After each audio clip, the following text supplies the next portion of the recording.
Okay, welcome to Young Guns, everybody. And today, we're going to be talking about some college football and some NFL news. There's, even in the off season of both, you still got news everywhere, and there's going to be a lot of cool conversations between all five of us about all these topics. And I can't wait to break it down with you guys. Mm-hmm. I'm excited about breaking down with you too, Jeffrey. So how we all doing tonight? Doing awesome. I'm recovering. Recovering from the Notre Dame fiasco. Oh dear Lord. I'm doing pretty good. That's good. You doing good, Austin? Yeah, I'm doing as well as I can. All right. Oh man, we got some fantastic stories to break down, and it's gonna be great tonight. All right. So the first topic is that Notre Dame screwed up the hire of Andy Ludwig, so they got Gerad Parker, and I'm gonna control myself and say I'm very disappointed that we didn't land Andy Ludwig, who's a proven winner, who's beaten those Trojans 2 years in a row and won back-to-back Pac-12 championships. But, I'm holding out hope that Gerad Parker will be good. Marcus trusts him. He was the first choice of the staff members. So I'm hoping that this goes well and we can have a good season and hopefully win 10 games at least. Hopefully. I'm going to be honest, Will. It looks bad for Notre Dame. It looks really bad so far, because you're talking about getting a guy that was basically demoted when he was at West Virginia, and the fact that you couldn't get Andy Ludwig to become the new OC, and your team thought they were just going to automatically get him because they're blue bloods, they're automatically going to say yes to us. Doesn't work like that. And gonna find out pretty soon. So guess we'll wait and see. But what's your take on it, Jeffrey? This is, unless you're a Notre Dame fan, you probably have no inkling or clue about this at all. There's like a billion other news stories that other people are talking about. But obviously from what I'm getting from Will, and he usually knows what he's talking about with his beloved Fighting Irish, this is terrible. The walls are crumbling down, and Notre Dame is falling apart, and it's all over. But in hindsight, come on, Notre Dame. If this don't work out, you can just fire him. The guy you got. It's not the end of the world. So I hope that it works out for Notre Dame with the offensive coordinator that they did get instead of the offensive coordinator that they wanted.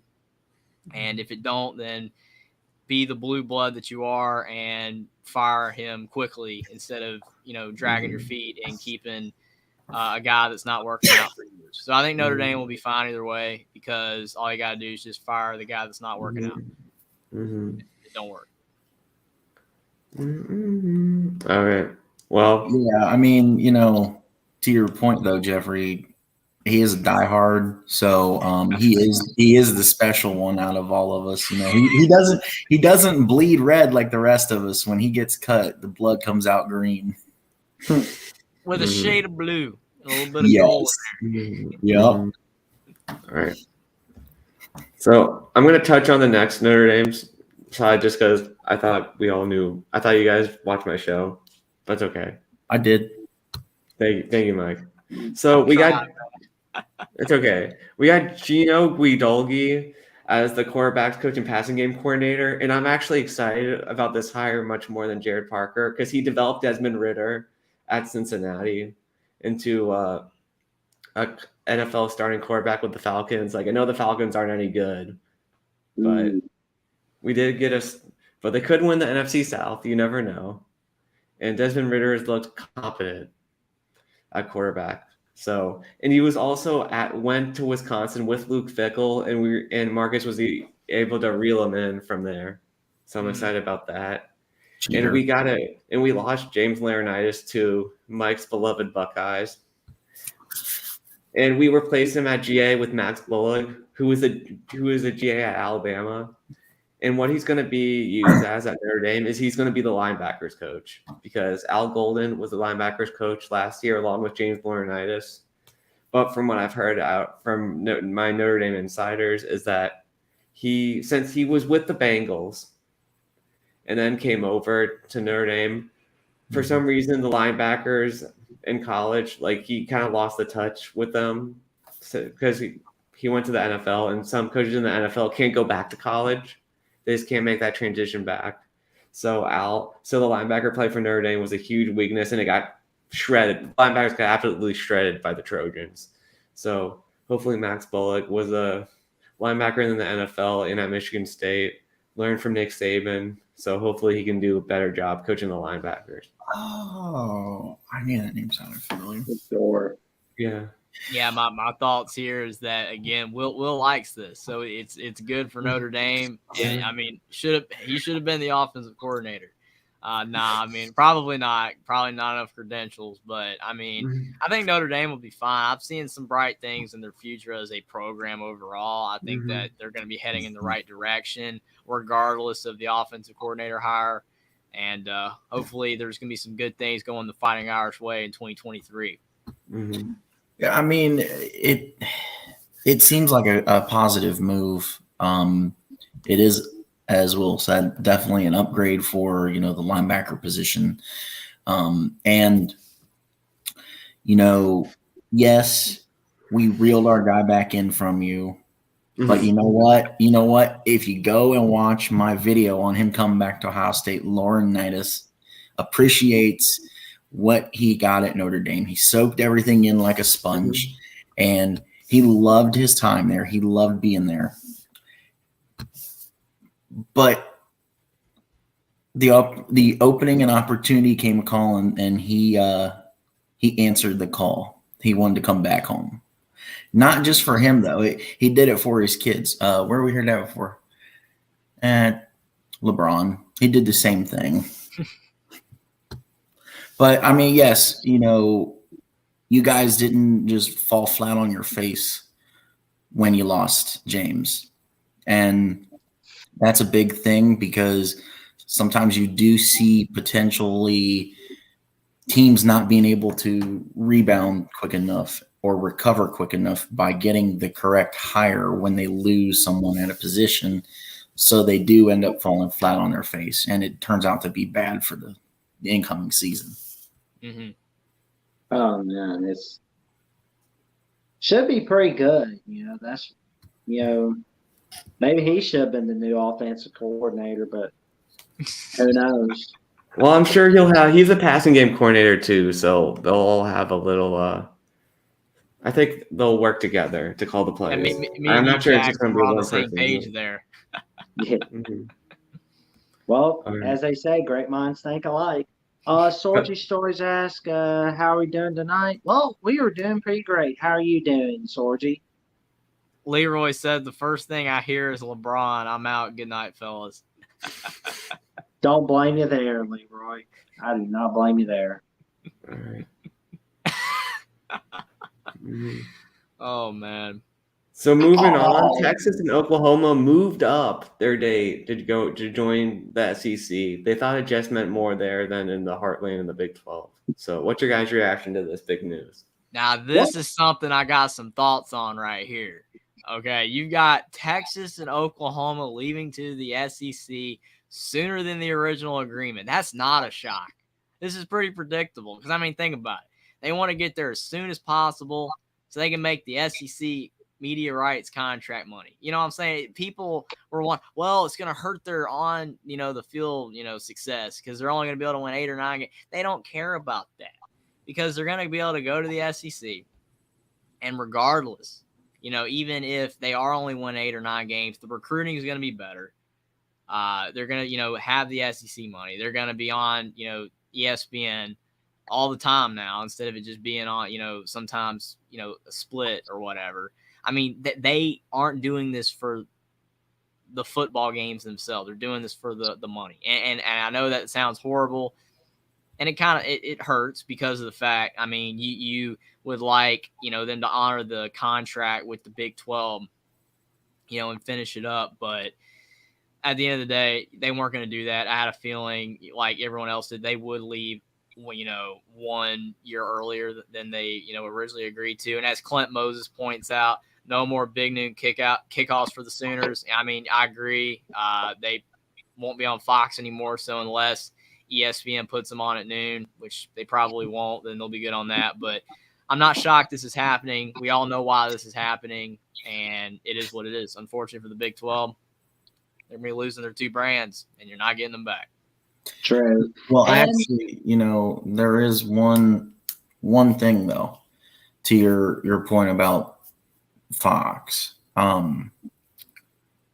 If they play a Big 10 team at this point in non-con and it's a noon game, probably going to be on Fox. But to your point, yes, basically. Yeah, Texas has a home and home with the team Michigan. up north, right, don't they? Yeah, they have that home and home in Michigan where 2024 was going to be at Texas, but to, come up with the buyout money, They had what happened was they kind of switched it around a little bit. So instead of Michigan going to Texas in 2024, Texas is going to go to Michigan in 2024, and then Michigan's going to head over to Texas in 2027. So the 2024 Texas-Michigan game will probably be a big noon kickoff game on Fox, or will probably be an NBC Saturday night matchup.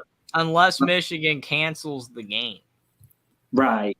I mean, I'm not saying they will, but we're going to be getting to another, big non-conference matchup with the team above here that got canceled. And also Michigan this past season played UConn and Hawaii and Colorado State and had the easiest non-con of all time for a team of Michigan's caliber. So I kind of want to see it to believe if they're going to play this game.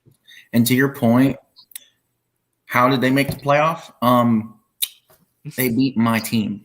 That was it. They beat my team and won the conference. That's how they made it. Yeah. And Penn State, because to people, Penn State's elite, kind of, even though they're not. But, the point is that you're right. Michigan, when you have an easier schedule than almost everybody else, it does make it easier.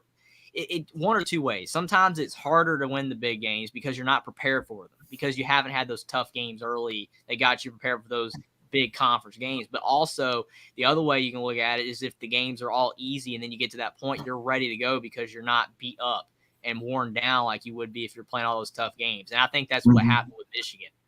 They just rolled through the easy games and then they just beat Ohio State. Right. And, that's the thing. It's going to be fun to see that game. But, on to Texas, Oklahoma, it will be sad that this year will be the last year that we see Oklahoma and Oklahoma State play each other in college football.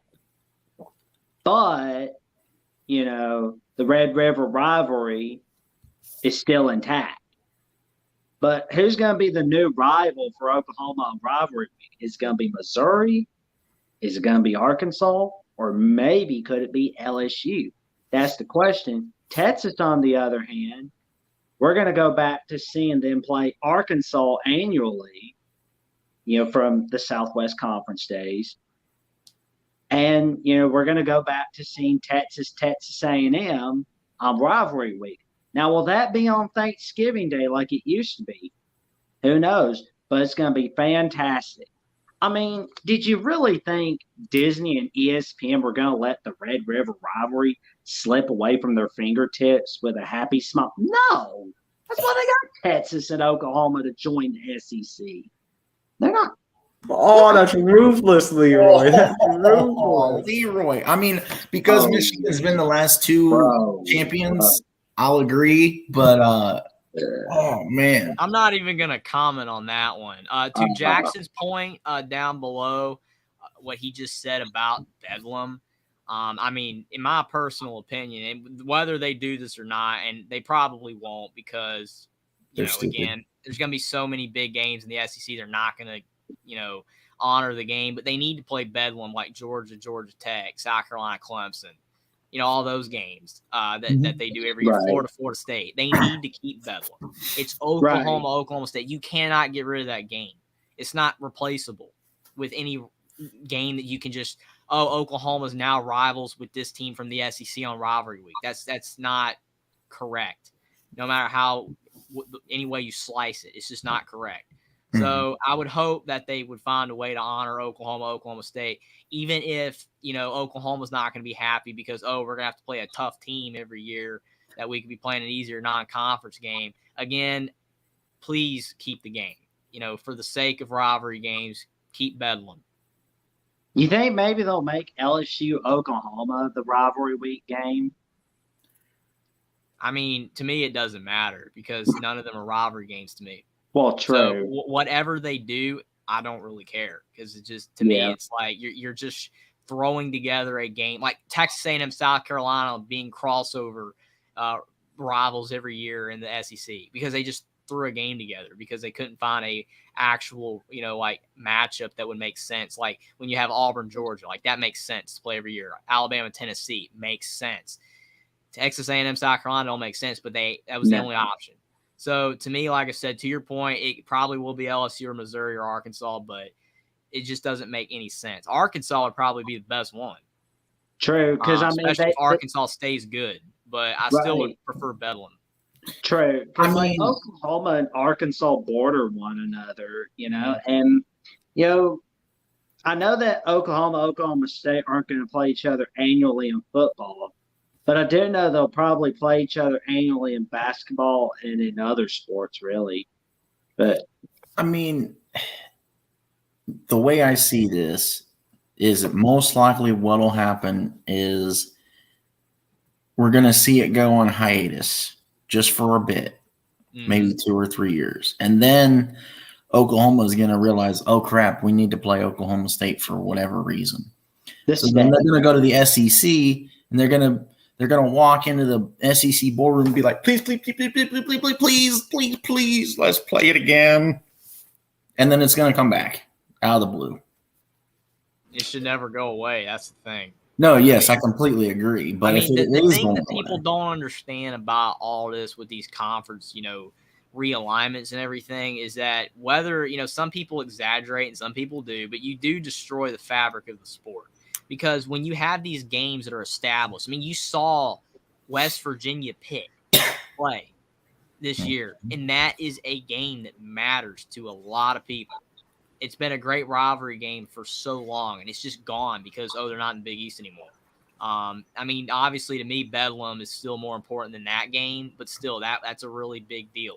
It's just unfortunate with these realignments, that with the way college football scheduling works where you don't have that many non-conference games and the way football works where you're not rewarded for playing those tough non-conference games like you are in basketball to build a resume. These teams don't want to play these games because it ruins their chances to make bowl games. That's the frustrating thing about it.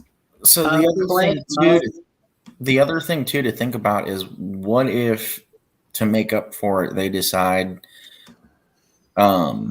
like it gets decided until the game does technically come back from hiatus, that they just play each other in a bowl game. I mean, that's not the same. It's not the same. Right. I know it's not the same because it'd be like Ohio State and Scum playing each other in a bowl game. Wonder who that could be. Clint Moses says, Clint Moses on the chat was saying, let Oklahoma get their 100th win on Oklahoma State, then cancel. Well, it would actually be their 92nd win if they win this year. Oh, man. Sorgi said, Jeffrey, don't say anything bad about the brawl. Laughing, I'm just kidding. The backyard brawl. I just said that Oklahoma State was potentially a bigger rivalry, I guess. But, I mean, I love watching West Virginia Pitt. I mean, that game should be played. West Virginia, Virginia Tech should be played. Black Diamond Trophy, all these games should be played. West it is what Virginia, it is. Maryland. Now that's another game that should be played as well.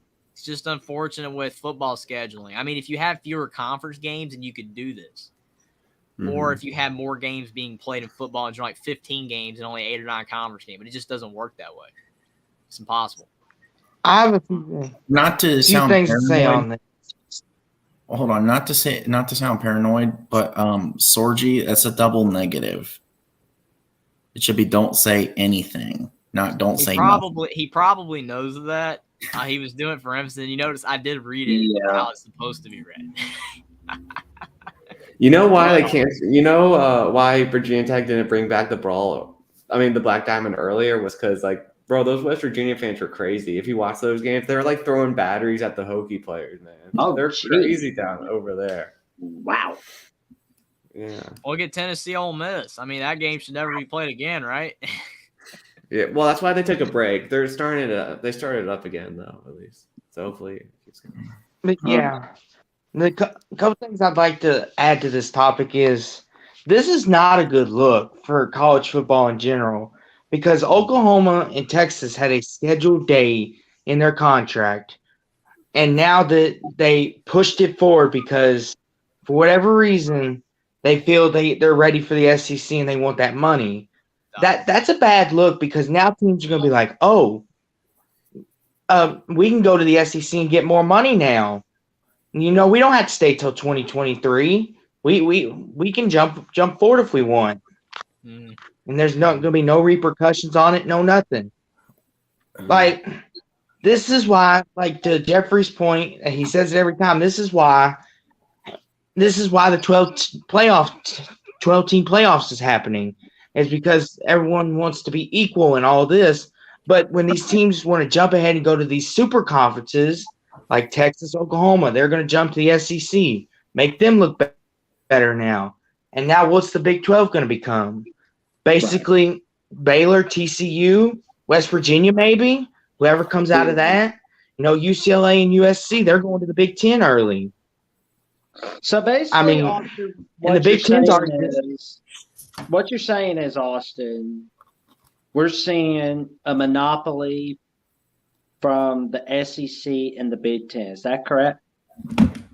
Yeah, I mean that is like the most true statement of all time. I mean, it's a monopoly of the two biggest conferences getting teams, and the teams want to join the two conferences because they're going to make the most money. But the issue is, and I know Austin was basically referencing it, but I've said it before, and I will literally probably say this for the next 50 years if I'm still on here talking about sports. I mean, you got to bring football back to the way it used to be with the conferences if you want this 12-team or any type team playoff to work that's bigger than 4, because you're wanting to let all of the conferences be represented, but the conferences aren't equal anymore. It makes absolutely no sense. You can't justify representation of all these conferences into a playoff when all of the conferences are not on the same footing anymore. If the Big Ten and the SEC are the two best conferences because they have all the best teams, they're going to hog most of the spots of the playoff. That's just the way it is. They're going to take most of the spots anyway because they have most of the best teams. It doesn't make any sense to offer automatic bids from the Big 12 and the Pac-12 and the ACC when these teams barely have teams that are even deserving of these bids anymore. Take the conference back the way they used to be, which is never going to happen. But if you did, this playoff is justifiable. But it's not justifiable the way football is currently and the way football is progressing forwards. It's never going to make sense unless you just get rid of all the other conferences, have two conferences, and then your playoff is just comprised of these two conferences. Because having the playoff being represented by all these conferences when they're not even makes absolutely no sense. I mean, you know, to Austin's point, though, actually USC and UCLA are coming in at the time that they said they were coming in because they won't be here till 24. Well, yeah, but the thing is, though, is that they both – and you got to realize, though, I would say that they're being, you know, actually, like, honest and stuff, but think about it. Oklahoma, Texas announced first in 2021, and then they said they were going in 2025. That's 4 years. USC, UCLA announced 2022 that they're leaving in 2024. It's 2 years. So Oklahoma and Texas moving up 1 year. That's still 3 years from the announcement. Mhm. Right. So that's actually more than the 2 years of USC UCLA. It's not really a big deal. Right. And Cincinnati, BYU, Central Florida, and Houston announced in 2021 that they were going to leave starting in 2023. And they stuck to their word. What? I mean, but I mean, those announcements were made very soon though, and like they were Mhm. going to be happening really soon. With Oklahoma and Texas, it was a 4-year gap from 2021 to 2025, I and they mean- wanted to move it up a year to make it 3 years. These moves And being then made by BYU, Cincinnati, and it was only like a year and a half, and with USC UCLA, it was 2 years, so it wasn't as big a deal. I mean, here's the thing. Mhm. With the blue blood that Oklahoma and Texas are, and I emphasize this more for them because of where they're going, because I don't put as much of it on USC and UCLA too, because of the difference between the two conferences. But I could see these two coming into the SEC, and then they're part of like a 5 or 10 year deal. By the end of it, they're like, oh my gosh, we suck in football in the SEC. We're getting our butts kicked by everybody except the bottom tier teams. Let's put our tail between our legs like Nebraska and try to go back to the Big 12. Whereas with the Big 10, your dominance is Ohio State, Michigan, somewhat Penn State, Michigan State if they strike luck in a year, and Wisconsin hopefully turns around to be dominant again. I don't know. I mean, I agree with what you just said, but to me, I really don't see Oklahoma and Texas leaving the SEC for poor performance on the field. They're still going to be making so much money through the TV rights that I don't think they'd ever leave. I don't. And plus, thinking about what these two programs are, and with the fact of how much money they're going to be making, and plus they're going to be in the SEC where you get you're going to be able to get high quality players. Mhm. You would think both these programs would at least be 8-4 at worst. And if you're 8-4 every year, you're still going to be drawing in so much. I mean, I don't think they'll ever leave. I mean, unless they're going 2-10, but they're not going to go 2-10. So I doubt it. Yeah, I mean, because They it wouldn't be was leaving in the first place if it wasn't for money. They don't care. Like if it was about on-field performance, they would not even be going to the SEC because they could continue to dominate in the Big 12. They're leaving because of money, and the only way they're going to leave the SEC is for money. And the SEC has the most money, so as long as the SEC has the most money, they're never going to leave the conference ever. Does the Big Ten No matter have how bad more? they are. no. Yeah, the Big Ten has the most. You get what I'm saying? But yeah, I get what The you're SEC saying. and the Big Ten are at the top. They're not going to go to the Big Ten. They're not going to leave the SEC unless there's a better opportunity presented to them. Unless somehow the Big Ten became way more rich. I mean, they're not. So I have a quick question for the group. Mm-hmm. Does do these two moves? Well, I guess technically 4 because it's 4 teams. Do these 4 moves start to open the floodgates of the talk of 2 super conferences? I mean, the reason why No. people are talking about it is because we're almost there. Well, I don't think that the teams are going to want to share the revenues with smaller teams, so I think it'll stick to this for a while. Mm-hmm. Oh, I'm sure it will, but I'm just saying, will it eventually get to that point? Yeah, to Sorge's very well point, could. Big Ten and SEC are roughly equal. No one's leaving one to go to the other, leaving at all. And that was the point I was making, and he's agreeing. Oklahoma and Texas are not leaving the SEC for the Big Ten or any other league, no matter how bad they're playing on the field. They're not leaving. Money. Right. Mm-hmm. So we have some more Pac-12 news as SMU and San Diego State are slated to join the Pac. Mm-hmm. Oh man, the Pony Express, SMU. I absolutely love this. Why? Because it's perfect. San Diego State gives you the Southern California recruiting replacement for losing USC. SMU opens a new door for the Pac-12 because of location for recruiting. SMU is located in Texas. So you open the Texas door for the Pac-12. They finally have the door open for recruiting in Texas. This is a smart move. This is a perfect move.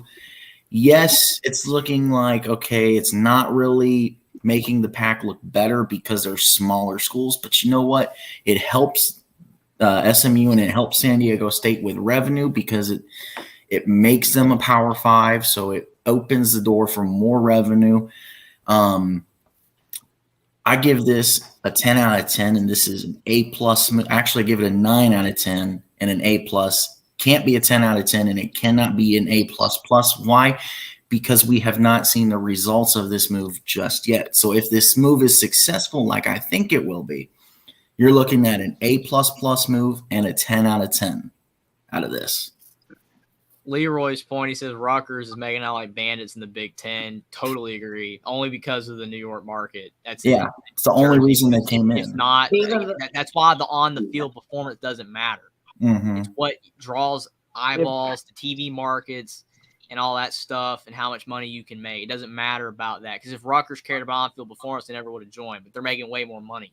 But to this right here, to your point, saying this is a great move, while I agree with you, it's also because it's one of the only moves they can make, which is sad. So while I do agree this is a good move, it's one of their only moves. I mean, who else are you going to have? Boise State. I mean, there's not much here. And Boise State's weak in academics.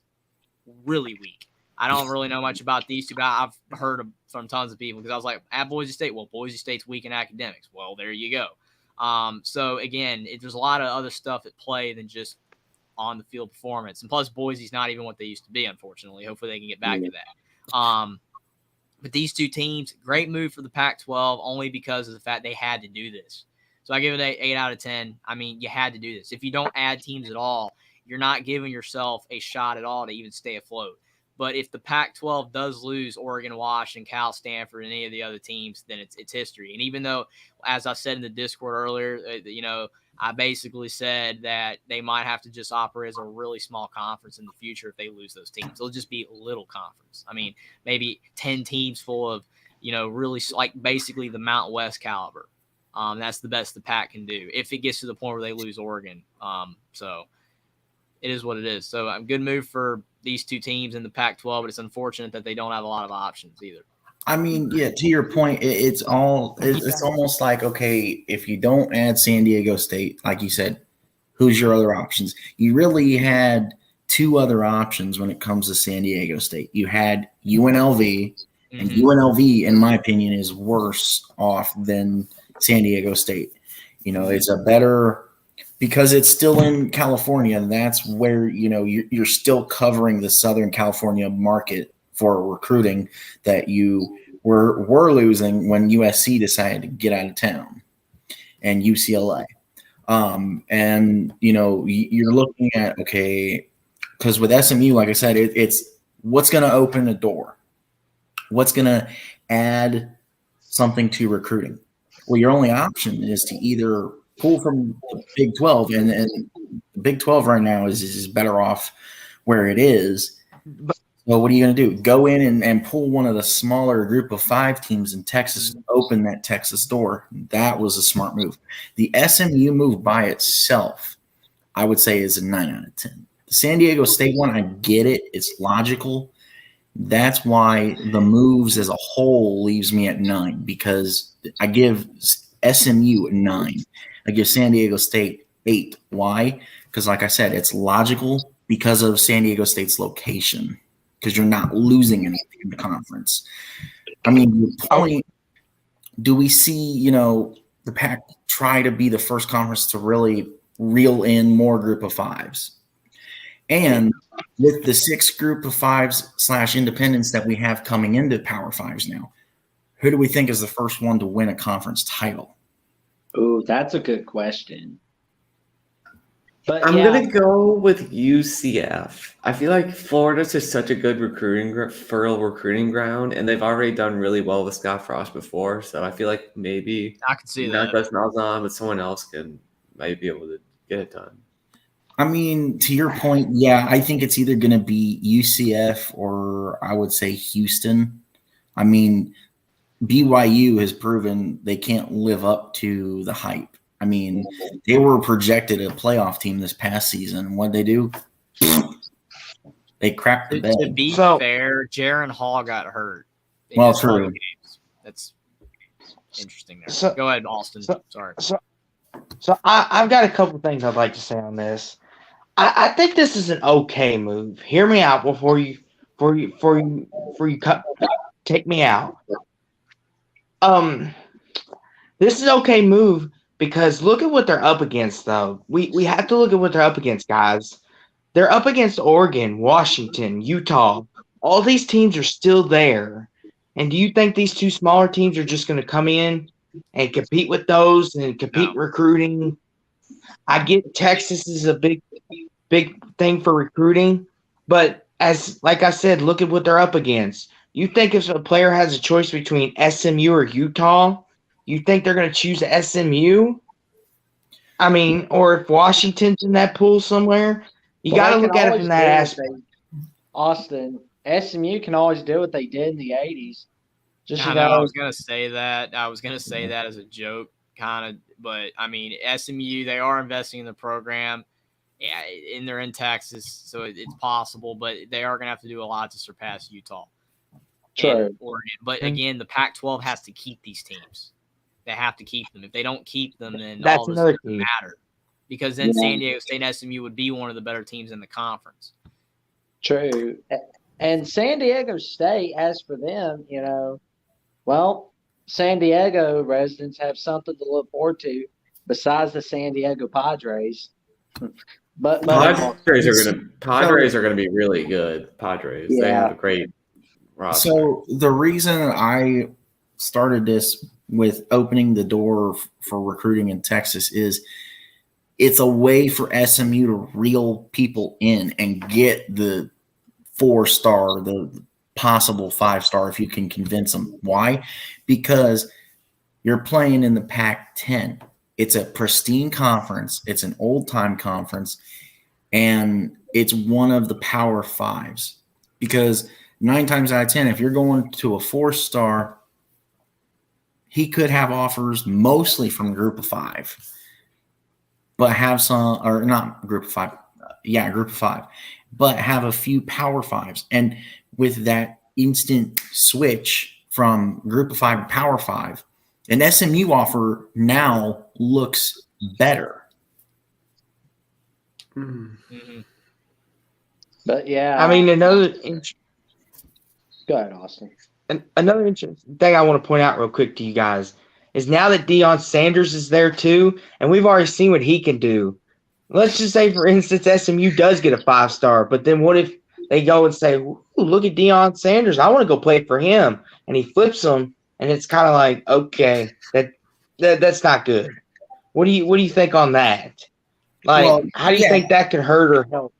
I mean, yeah, that's not good, but like I said, SMU is, even though they're getting Power 5 status, they're basically going to be the new Colorado. They're going to be the doormat of the Pac-12, where you're going to have that. And that's why I'm saying it opens that door.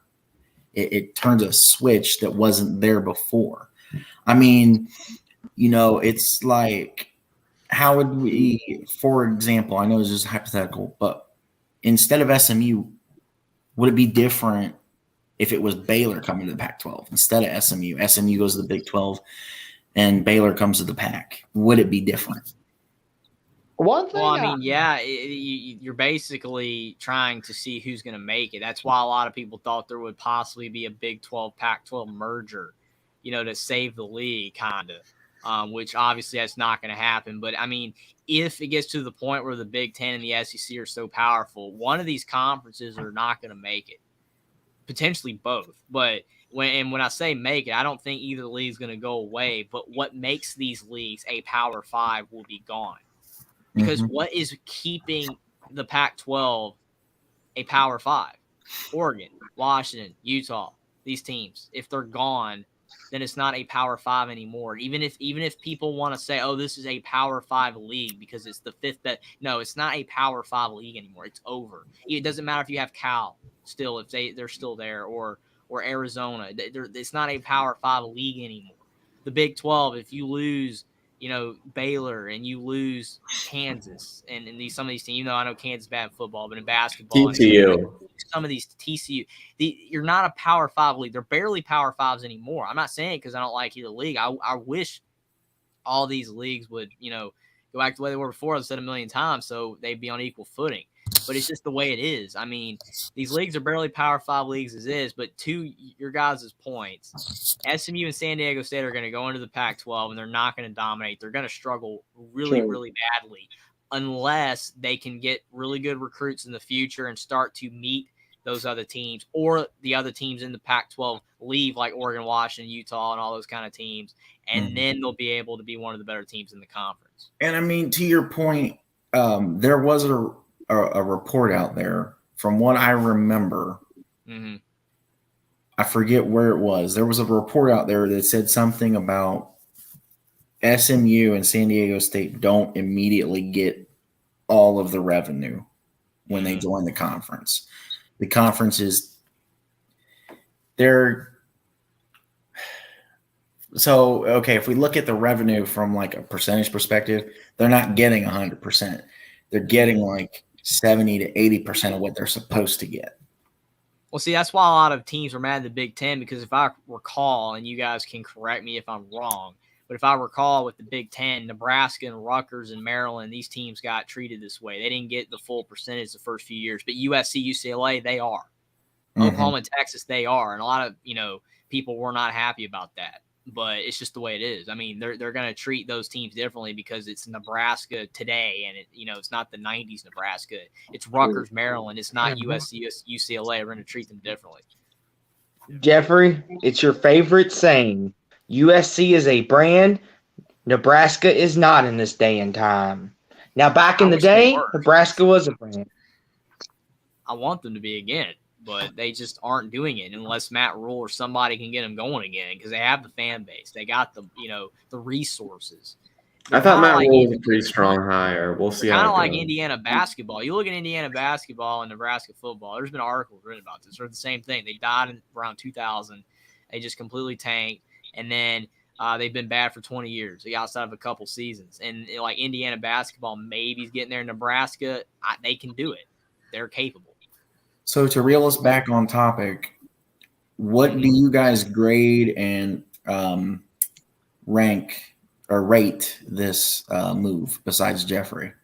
I'll go B plus. If official, I rank it an A for both. Because, I mean, you got the San Diego market and you have a Texas team in the Pac. I tell you what, man, Pac-12 After Dark is going to be alive and amplified with SMU and San Diego State. I mean, they may not be world beaters, but still, though, it's going to be awesome. What about you, Austin? I give it a C plus.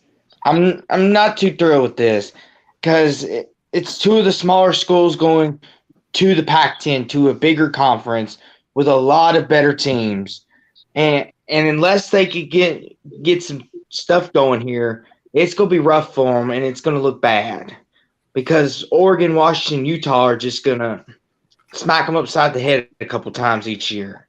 And it's not going to be a good look. It's going to look like a bad move. But it's C plus just. I agree with your point, Austin, but they had to do this. I mean, unless they were able to poach a Big 12 school or two, like Buck, I might mention with Baylor, which I think they did try to do. There was really no other options. The only other options you had, sorry, Austin, but the only other options you really had, to your point, would be like Boise State, Wyoming, maybe Nevada. The were really crappy every year schools outside of Boise. Mm-hmm. I mean, unless they were going to get a Big 12 team or two, there was no option. And the Big 12, unfortunately, right now is in a little bit better of a place than the Pac-12 with money right now. And none of those teams are going to leave the Big 12 for the Pac-12.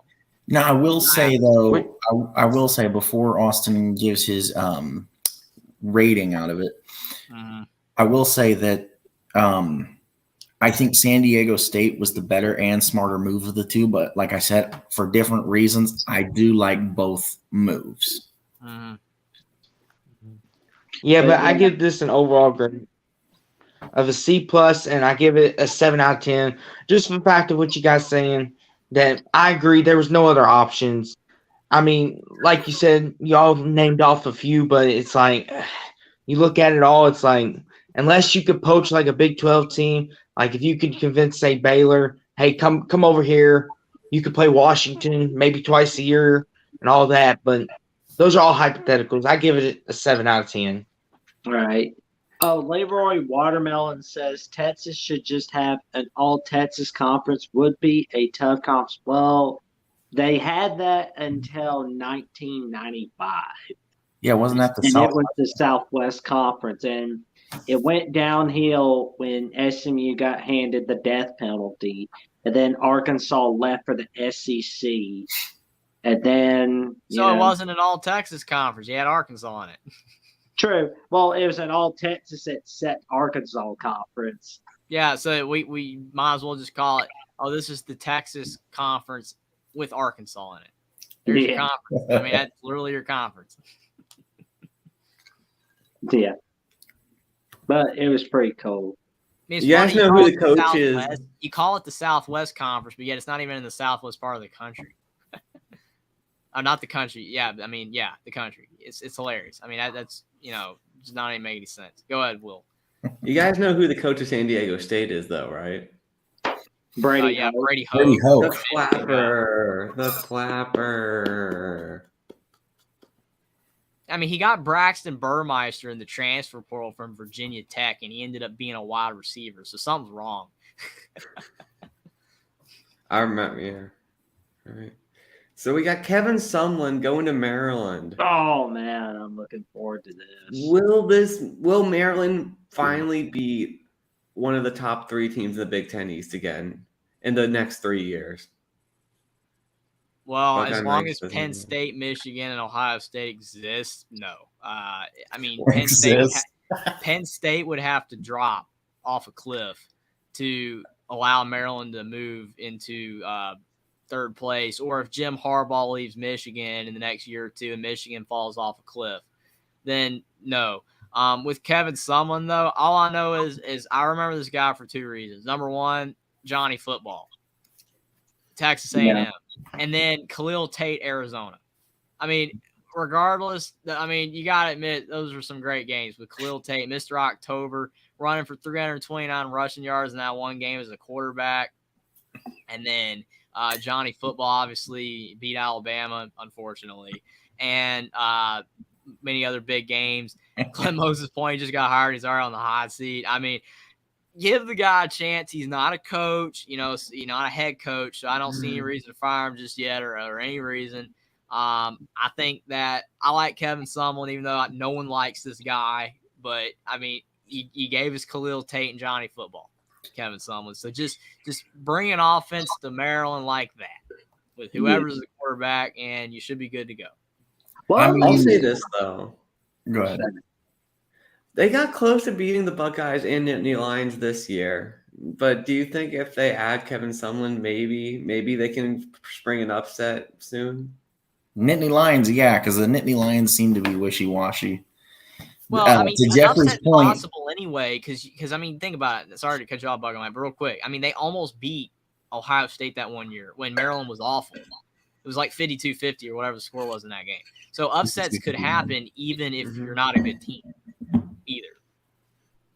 Purdue beat Ohio State that year with Rondell Moore. Iowa beat Ohio State that year with Nate Stanley. I think was he the quarterback at the time. I can't remember if it was him or the guy before him. I can't remember. I think it was Stanley, yeah.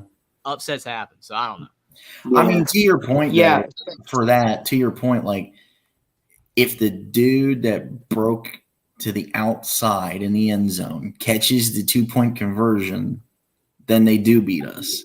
Mm-hmm. So yeah, what I meant was, Ohio State tends to show up more to these lower tier Big Ten schools, whereas Penn State is wishy-washy. It could be super windy and Maryland just catches them in a daze and then boom. And that's why Penn State had a great year, though, because they didn't drop a bad game, Like, they won all the games against the bad teams, and then they only lost to Ohio State, Michigan. So even though it was still underwhelming, because Penn State's supposed to be able to compete against those two teams, they did not lose a bad game. That's why it was a great year for the Nittany Lions. Mm-hmm. But yeah, the Kevin Sumlin hire. My question is, are we going to get the Casey Keenum, Sam Bradford, Johnny Manziel days, or are we just going to get the rest of the Texas A&M tenure and the Arizona tenure from Kevin Sumlin? That's my question for the Kevin Sumlin tenure at Maryland in 2023. He's not a head coach, though. That's the difference. He's not going to be a head coach. That's true, because that's what I was talking about when he was an OC at Oklahoma for 2006, 2007. He was fantastic over there. So, I mean, if he's a great offensive mind, he'll be fine. It's like Cliff Kingsbury or any offensive coordinator or offensive-minded head coach that cannot succeed because the defense is horrible. As long as they're just coaching offense, they should be fine. So, I mean, the key that it seems like everyone's forgetting, and maybe that's just what I'm interpreting, but there is still one dangerous person at Maryland that can really help Kevin look good. Tulia Tungavailoa is still at Maryland. Yes. He's got to stay healthy. If you, keep him healthy, keep him upright, and the dude is going to replicate Tate and Money Football Man. Now, the tricky thing, the funny thing is, what really made Lockley go and pull this man from the USFL? Because he was supposed to be the head coach of the USFL's Houston Gamblers this year. Yeah. I guess Kevin Sumlin always liked college football better. Well, I mean, the reason he accepted it is because this, even though it's an OC, this position pays more than the USFL head coaching position would. That's obvious. It's a money reason that he took it. Oh. Do you think maybe he can get back to a Power 5 head coaching job if he does well? I really that's don't a possibility. know. I really don't know, but my question would be, what's he going to do with Tulia Tagovailoa? Is he going to have him be like Casey Keenum and Johnny Manziel and Sam Bradford? That's my question for him. Hamas Hero says, I think Sumlin actually maybe had a better winning percentage at Texas A&M than Jimbo has thus far. Well, that's not good for old Jumbo Fisher. Well, to Clint Moses' point here, Big Ten hiring new offensive coaches. I wonder how fan bases will feel about passing on 3rd and 2 instead of running it. Everyone except Iowa. Yeah, maybe Iowa should have gotten Kevin Sumlin. Anybody? Yeah, it's going to be 3rd and 11. It's going to be 3rd and 11. Iowa's going to run the ball. Iowa just needs to hire one of us, man. I mean, I think we'll get him to pass the ball. So what do you guys grade and rate this hire? I mean, there is potential there, and if he took the job to try to open the P5 door yet again eventually, then as long as we get success out of this, I think it's a good hire. Right now, I think it's a decent hire. There's obviously potential with this hire. It's just can his style of coaching and the way he wants his offense and QBs to run in the system, does it mesh and fit with the system? I personally give this a B- and a 7 out of 10. I give it a B, and I give it a 8 out of 10 because of the fact I think that he's a better offensive coordinator than a coach, and I think he'll do a really good job as long as Tulia Tagovailoa stays healthy and whoever they get in the future at the quarterback position, if he's still there. I think that he'll be just fine. I mean, I think that a lot of people give him a lot of flack for his 10 years at Arizona and Texas A&M.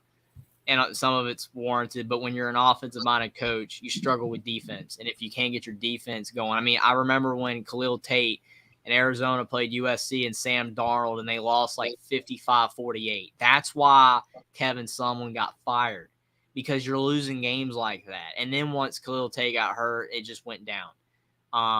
And the whole entire program just fell apart. So overall, again, he's just going to be an offensive coordinator. So I think it's a pretty good hire. I really do. I think that it's going to be I think that it's going to be a pretty good hire as long as he can work with what they got at Maryland. That's for sure. But I don't think that was Kevin Sumlin coaching Khalil Tate in 2017. That was Rich Rod. Rich Rod. Yeah. No, Rich Rod. I don't know, maybe. Yeah, because I don't remember Sam Darnold playing at USC in 2018, 2019 at USC.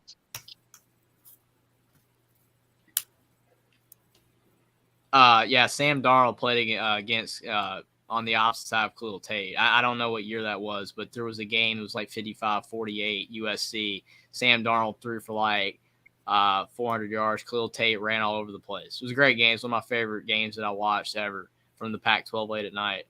Well, to get you guys to kind of reel in your math, JT Barrett and Sam Darnold's last game was against each other in the Cotton Bowl in 2017. Yeah. I think it was the 2017 season. Yeah, it was the 17 to 18 season. The Cotton Bowl was on December 29th, 2017. Yeah, I was talking about the Khalil Tate Sam Darnold game. It was in 2017. It was like early November, because all the commentators were saying that Khalil Tate was Mr. October, because he was having like the most ridiculous October ever. I mean, his stats were insane. But Arizona couldn't stop anybody on defense, and that's why they couldn't win games. Right. And that's the product of when you don't have a balanced mind as a coach. You're either offense heavy or you're defense heavy. There's no balance. Makes it harder to coach. Well, when there's no offense, it makes it harder to coach. And that's what Iowa has to deal with. Because Ryan coming back. Oh, boy. What do you guys think of this? You guys, They're not going to win the Big Ten West. So, Well, let's just hope Iowa's defense is as elite as it was these past 2 years, because if we get the offense that's just trying to run the ball and doesn't want to throw, yikes, it's going to be bad. Because you see what Ohio State did with that. Not even an elite defense could slow them down. Yeah. I mean, the way I look at this, the defensive coordinator at Iowa is Phil Parker, right? That's his name. yep. Yeah, Phil Parker, I feel so bad for that guy, because he's just wasting his time doing, all the work that he puts into Iowa's defensive players, to get them to go pro. It's a waste of time, because you have a team that if you had a good offense, a top 50 offense, Iowa, you could potentially be the second or third best team in the Big Ten. That's how good you could be, because your defense is awesome every single season. But the offense for Iowa is horrible.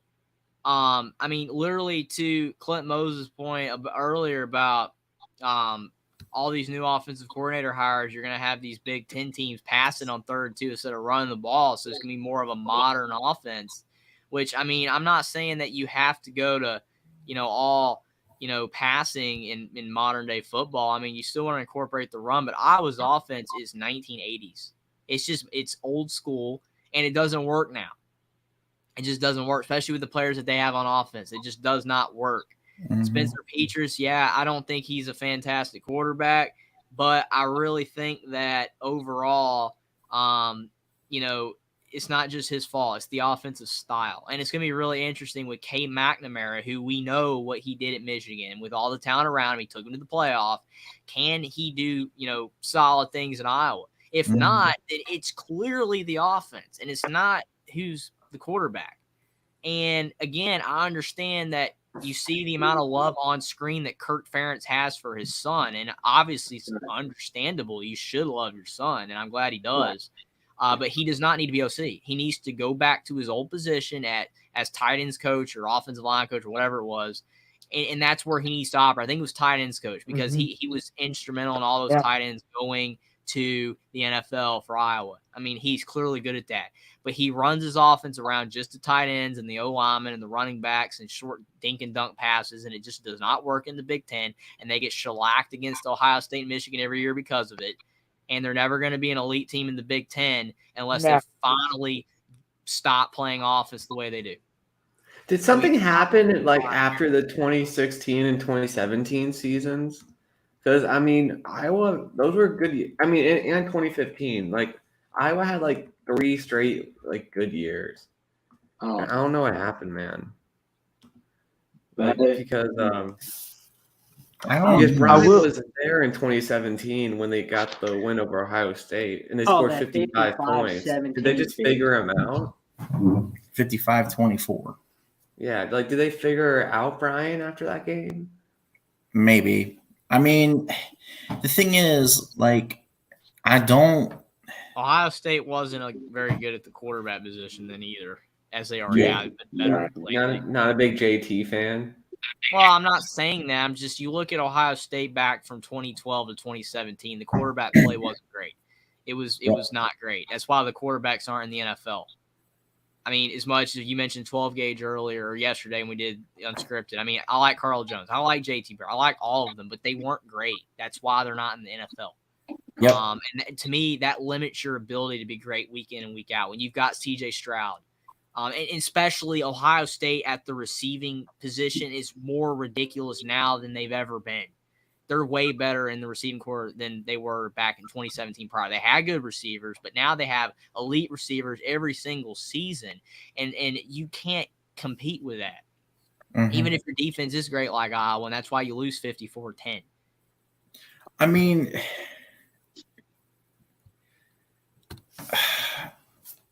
personally, I struggle with this because I approve of the bringing in of Cade McNamara. But I don't agree that you bring Cade in, but you don't do something with Brian. Oh, but we did do something with Brian Buckeye, Mike. We cut his paycheck. That's not what I mean. Because so that's not going to make a difference. All you're cutting doing, his paycheck, he's going to do better when he got new coordinators around him to make it better. They cut him to pay for new coordinators. That's not how it works. Mm-mm. Kirk Ferentz, you will succeed better if your son is not OC. It doesn't matter if he gets less money. It's not that he's going to coach better. He's going to coach the same way he's always coached, and they're still going to go 8-4. Jeffrey, to your earlier point a little while ago about Phil Parker, about why is he even putting up with all this at Iowa? Do you think maybe he's just the head coach in waiting and we just don't know it yet? Well, if that's the case, Jackson, to your point, that makes absolute sense. I mean, to me, it would be frustrating if I was a coordinator for a team and my side of the ball was elite. You know, and we're not the problem. You know, it's everything's going great. And if just that other side of the ball was good, then we could be an elite team. That would be frustrating to me. And to me, I mean, unless Phil Parker just don't care, or like you said, he is going to be the head coach in waiting, then maybe that makes sense. But that guy's been there for so long, and I always had great defenses for so long, and it all goes to waste. It just doesn't do anything. Now, right. I mean, I would like to add. Go ahead. Go ahead, Austin. I would like to add to your earlier point about Cade McNamara. I think he will add another dimension to this offense. He will help him out because he is more mobile. So Iowa could maybe throw in some triple options and some read options in that offense now. As with Spencer Petras, he was a statue back there. But with Cade McNamara, if he gets in trouble, he can run. He can use his legs because he's that type of quarterback. And I think that'll help Iowa's offense just a little bit. Yeah. But like you said, if it's just run eventually, or just read options, if they try going that approach, he is more mobile, it's going to get caught on to real quick, and then then it's whatever happens. The reason that I said what I said was the fact that, to me, Cade does not fit the way that Brian runs the offense, and Brian does not fit the way that Cade McNamara is built. They're not a match. Brian for Ferentz each other. doesn't fit the way modern football works on offense at all. Yeah. And that's why I like them bringing it in, but you bringing Cade in, but you needed to get rid of Brian in order for it to work. This is not going to work. You have now wasted a year of Cade McNamara, and you have probably ruined his career because you're going to make him either end up getting hurt or he's going to be there and you're going to have a byproduct of him being there and his stock falling in the draft, and then he ends up being a nobody. Cade McNamara, as painful and nasty as it makes me feel to say it, because he went to Michigan, he is an elite quarterback. You just have to know how to properly use him. You build around him and play to his strengths. Brian Ferentz is not built to do that because, as we keep saying, he runs 1980 style of offense. Cade McNamara is not built for a 1980 style of offense. Cade McNamara and JJ McCarthy was kind of like Hurts and Tua. It was similar. Mm-hmm. If I was Phil Parker and our team got an interception and Iowa was actually going to win the game, based on the points, they had to score like a certain amount of points. Mm-hmm. What do you tell the cornerback or the safety to take the knee? What do you tell them to take the knee so Brian doesn't get his contract extended? Would you go that far if you're Phil Parker? What do you mean? Because doesn't it say that it says in the contract, it's a weird contract. It says like Brian has to score a certain amount of points or he's gone.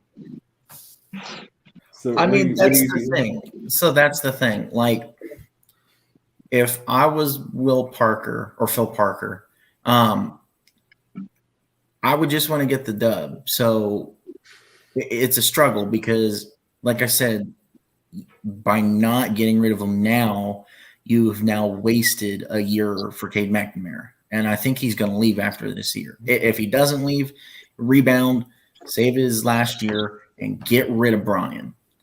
You screwed it up by not doing it already. So it's kind of a struggle bus for myself and probably a lot of Iowa fans, because if you look at it, it's like, yes, you want the win and you want to get the points, but at the same time, Brian needs to get out. So it all revolves around Brian. Why would you have a clause or whatever, saying you got to get this amount of yards or points to keep a guy? When you're having to do that, clearly things aren't going that well. The decision is obvious here. The only reason this guy is still the OC is because he's the son. That's it. That's the thing. It's like if he was some random guy, Joe Clock. His last name's Clock. I don't know. Just some guy, Joe Clock. He's gone. He's history. Kirk Ferentz isn't keeping him. And he's going to say, Joe Clock, you can go, be the offensive line coach at Montana State now. Or whatever, who's going to take you because you're horrible. But it's his son, and he doesn't want to do it. But it's like, dude, you've got to demote your son. Right. You don't have to fire him. You got to demote him back to his old position, and everything will be fine. Yeah, I mean, I understand that. I mean, you don't want to do that to your son. I completely understand, but he's not great for your team, and he's hurting your team. And you're getting backlash, Kurt, because you won't make the right move. Yeah. You've gotten way more backlash than Brian because you hold the keys, Kirk. You hold the keys to fix Iowa. They've got a great defense. If you get just an above-average offense, you have an 11-1 team almost every single year. You're running out of time, Kirk. You're not going to be coaching that much longer. Make the move. Right. And I think, to your point, Jeffrey, I think, in my opinion, I don't know if it's facts or not, I think Kirk had a hand in making this contract or whatever the way that it is. Why? Because Kirk probably is against getting rid of Brian. but Mhm. it's obviously known that Kirk needs to. So if you lay out this contract and have these clauses the way you have them, and he doesn't meet the clauses, then it's obvious that it's Brian. But to your point and my point, and what makes me so irritated about it, because of the fact, like I keep saying, you're wasting talent with bringing in McNamara but not getting rid of Brian. And you're wasting time because, again, Mhm. Kirk Ferentz will not be coaching that much longer. Realistically. I mean, yeah, coaches are now, like in basketball, Jim Boeheim's like 78 and he's still coaching or whatever. So, I mean, yeah, Kirk can still coach for maybe another decade if he wanted to. But I'm just saying, if you want to look at just everything, how much time does he have left at coaching? How, you're wasting Phil Parker. You Right. waste So, all of these defensive mean- players that you've had. You're just wasting everything. Just please, if you want to win more than 8 or 9 games, make a move. I mean, to your point too, though, it's like I was saying, I think this was like last ditch effort by Kirk to keep him on, and the school was like, "Fine, we'll give him one contract. He's got to meet this criteria. If he does not meet this criteria this year, you have to let him go. There is no other option. We're giving Brian one more year." And in my opinion, that's a mistake. And you guys know why. Mm-hmm. So with the move of keeping him there, I give this a 2 out of 10. I give this a freaking F flat on the face. Oh, I'm with you. It's a I'll just be nice, D-, just be completely nice, and 2.5 out of 10. But I mean, I've got nothing against Brian Ferentz, Kirk Ferentz, or anything. I mean, I like all these guys. I like Iowa. I don't want to see anybody get demoted or fired. But when the right move needs to be made and you're not doing it, and everyone in America that watches college football and knows about Brian Ferentz and Iowa and Kirk Ferentz knows why you're not firing him. It's just frustrating for the team. It's just really frustrating for everybody that knows what needs to be done and what's not being done. Right. I mean, and I want to point this out because I don't know how many people are really in here, but I'm not trying to sound negative, Nancy, like just as a regular person. My negativeness is because I want to see Iowa succeed for once. I want to see Cade McNamara succeed and prove that Michigan made a mistake by going with JJ over him.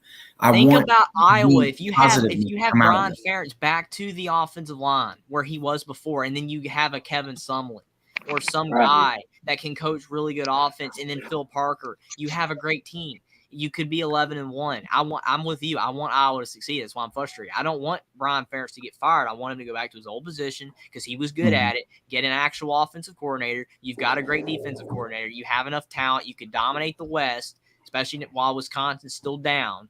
And then you could compete maybe with the best of the Big Ten. You have it in you, Iowa, and that's what I want to see because they're capable of it, and I'm completely with you.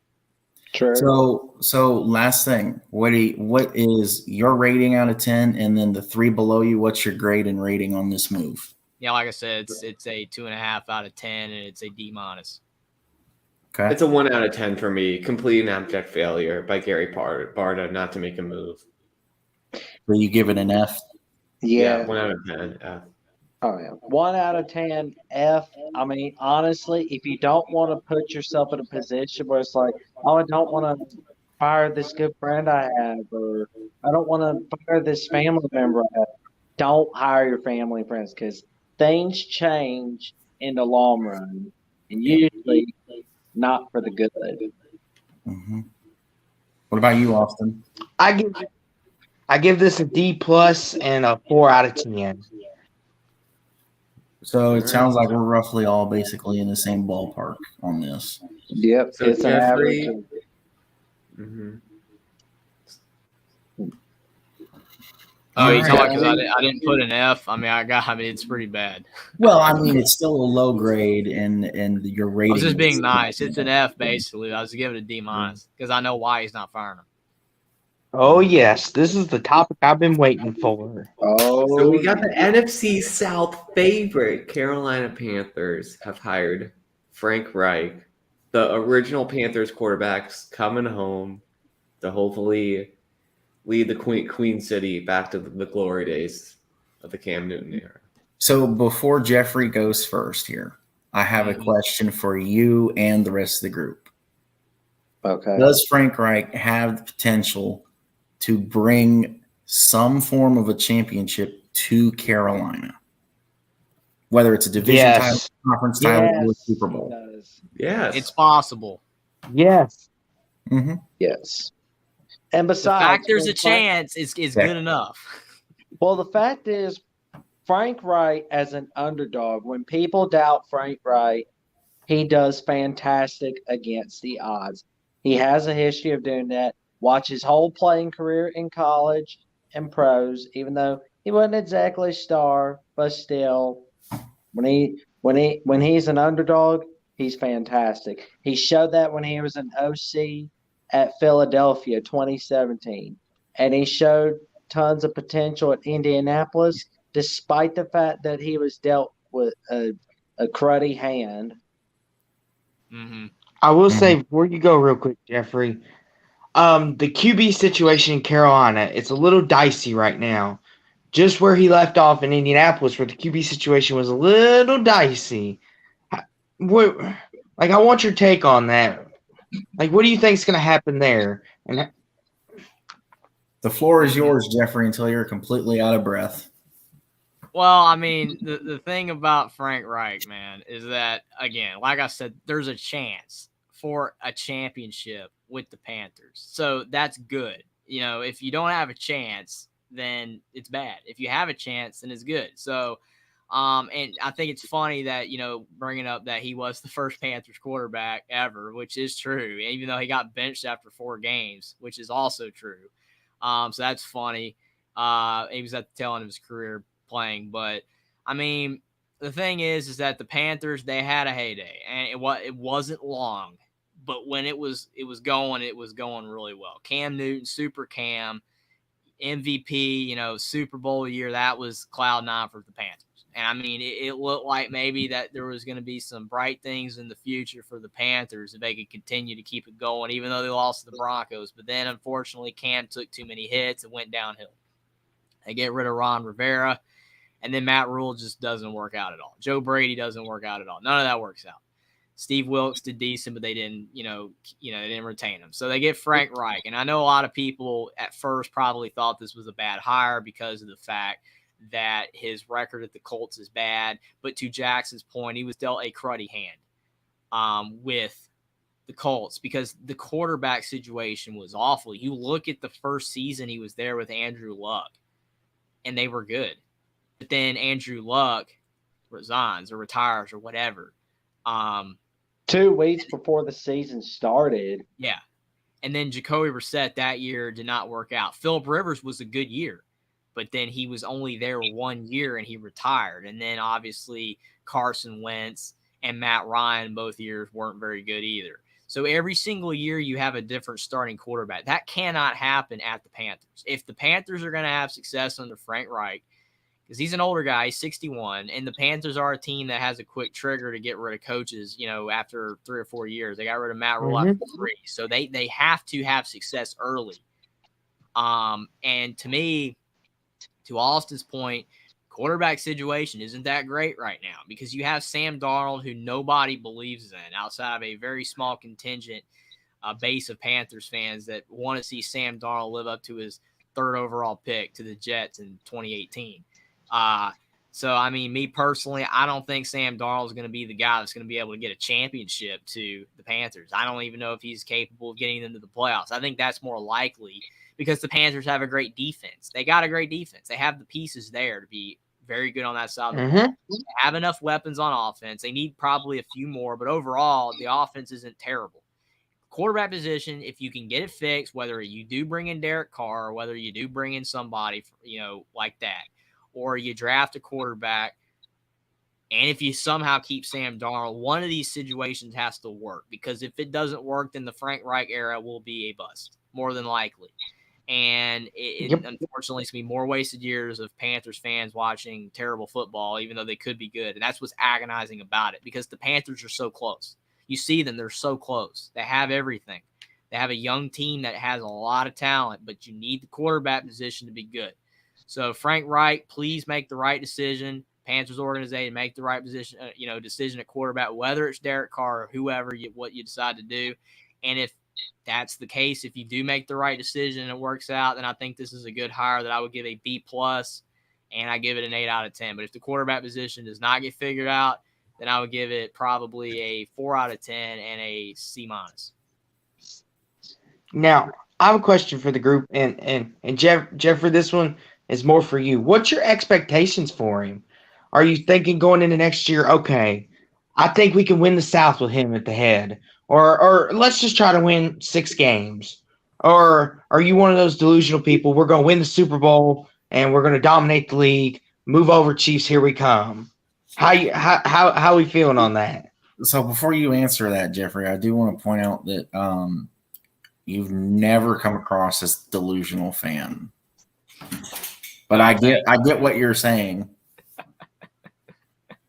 Yeah, that last option is obviously not on the table because the Panthers have never won a Super Bowl. They've been to 2 and they lost both. And they're not in a position to do that right now. I would say that if you get the quarterback position figured out, just say it's Derek Carr, and Derek Carr plays relatively well because he's on a better team, then I think that they should win the South because the South's down. You should win it. And that probably would be like 9-8 or 10-7. That's what I see. I mean, I do see Carolina winning the South, but that division is so. Oh. That's why I have them winning the division, going like 9-8, 10-7 ish. I think they're going to win it, but this because the division's down. Is this worse than the NFC East in the COVID year? Is this what? I will say, Connor said we cover baseball next. I will say, Will, me and you could speak to this better than anybody.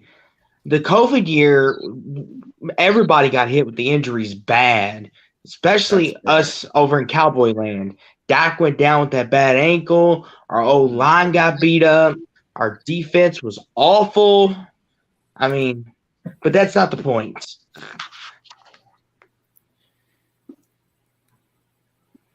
But yeah, Will, what's your take on this?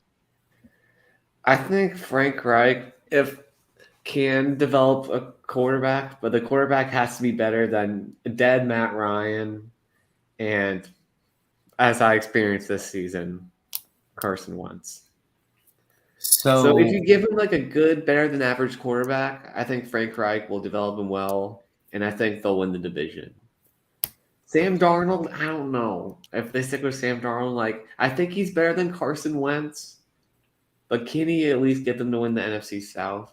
I'm not sure about that. So if they get Derek Carr, the division is theirs for sure. I mean, I don't know. And I'm going to try to be short on this because I did make a video on this specifically. So I love this hire, not because he played for Carolina, but because Frank Reich does have success and he can maximize that success. To Jeffrey's point, I think you made this point. He was a quarterback away from having major success in Indianapolis. You're basically at that point now in Carolina, more or less. So with Carolina having that number 9 pick, take the best quarterback on the board. Because I'm telling you right now, give Sam Darnold his papers and send his butt to the XFL or the USFL where he can actually develop, if he can develop and be something better. Sam Darnold versus Cam Newton. Just send him somewhere where he can develop to be better, and then just focus on developing the quarterback the way you want, mold him how you want, And if you get the right quarterback, you will have success. As far as the hire, in my video, I said 9 out of 10, A minus or A plus instead of A plus plus. Why so close? Because, like I said, great hire, but we haven't seen any results yet, and so that's why I'm leaving a buffer, because it's a good hire, but if the results do not follow, it makes the hire bad.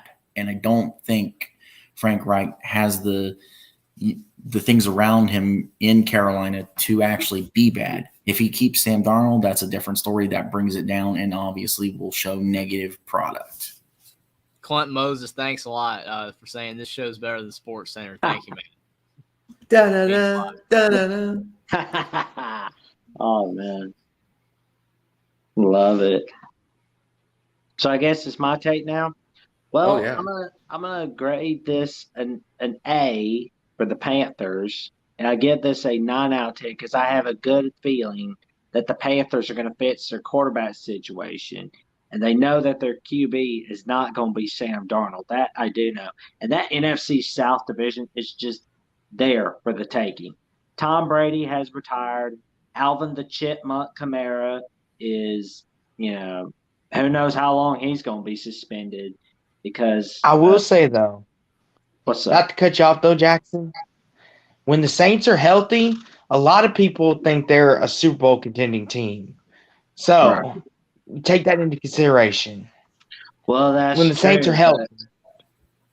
True, but they do have a head coach that has a history of underachieving in Dennis Allen, so that is Yeah, the problem there. So I have a good feeling the Saints are going to underachieve with their talent in the upcoming years as long as they have Dennis Allen. Yeah, and unfortunately, they've got issues at the running back position right now. Yep. And the Buccaneers, on the other hand, they're in big trouble without Tom Brady.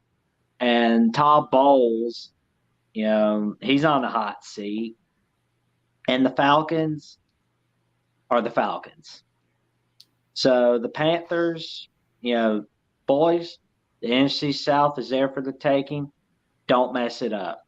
Give Frank Reich what he wants and needs. I will say, on this, I think this is a really good hire for you guys, Jeffrey. I think you're gonna be happy with it. But you seen what he put out in Indy. He won a couple division titles. He won some playoff games, and he brought the Colts back up. But now he's here in Carolina. They have an awesome defense. Brian Burns is a bad man. Oh, yeah. And J.C. Horn, when healthy, that secondary, Carolina's defense is going to be fine. They just need – their offense is going to be fine. They just need to get that quarterback situation. Mm-hmm. And if they say go after Jimmy Garoppolo, maybe can he win the South for you guys? Or Derek Carr, like you said. And, if Frank Reich can get one of those guys maybe or get the best quarterback remaining, which could be Will Levis, could be C.J. Stroud, could be Bryce Young, could be those guys.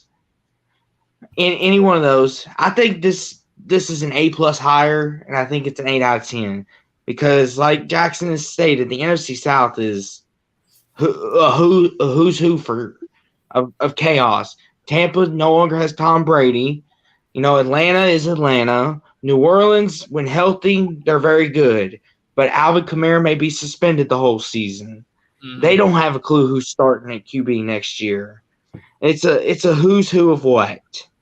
But overall, this is a great hire, I think, for Carolina. I think he'll bring this team back to the playoffs. I don't know about the next 2 or 3 years about this, but I think what the Panthers need to do is get, a Jimmy Garoppolo or Derek Carr. One of those two guys, and draft a quarterback, especially if you get rid of Sam Darnold. Because if you draft a quarterback that's not Bryce Young or C.J. Stroud, it's more likely going to be a quarterback that needs developmental time, like Jordan Love, even though that's never going to probably work out. But still, if you get a quarterback that needs 2 or 3 years of development behind a Derek Carr or Jimmy Garoppolo, then after 2 or 3 years of them, you're maybe not going to want or need them anymore, and then you could use the quarterback that you drafted to be that next guy. I think you get both. I think you get one of the two, and you draft a quarterback. I do. Now, to your point,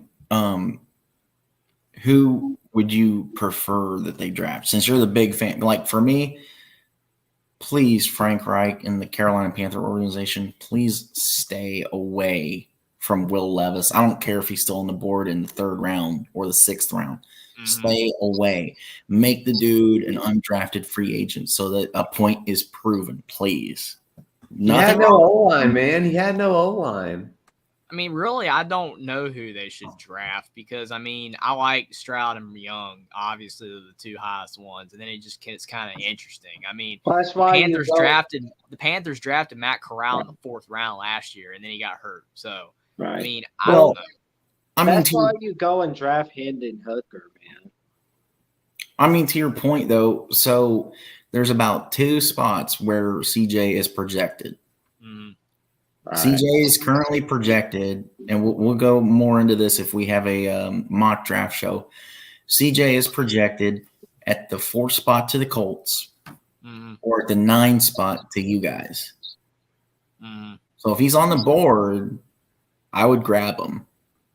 Oh yeah, I mean, I'd take Stroud and then still get Carr or Garoppolo. I would. I mean, and you could afford it because Stroud would be on his rookie deal, and you could you wouldn't have to pay Carr or Garoppolo a crazy amount. I think it could work. I mean, like I said, I mean the Panthers have been bad for years. I mean, I gotta watch them on TV every week, so I'm just hoping they're better.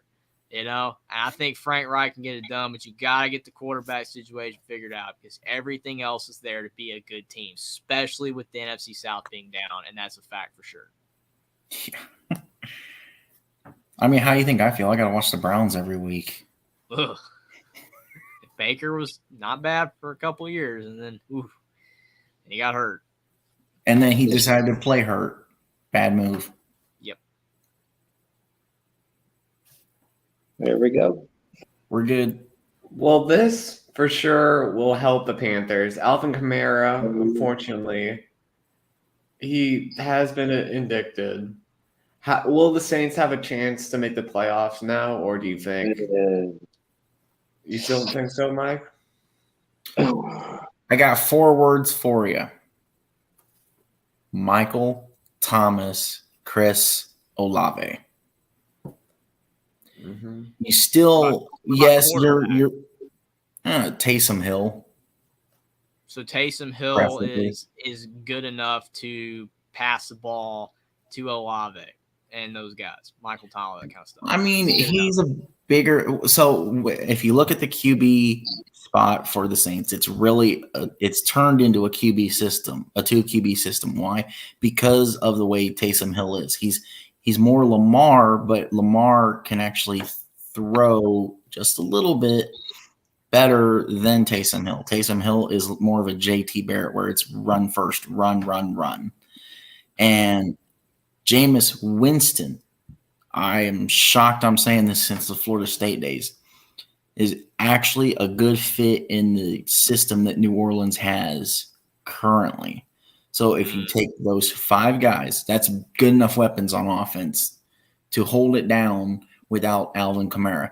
Now, don't be surprised if just to have support, and I don't know if you guys haven't mentioned it because of leaving it for discussion here or not, but don't be surprised if there's a good enough running back in the draft that the New Orleans Saints luckily get to pick up.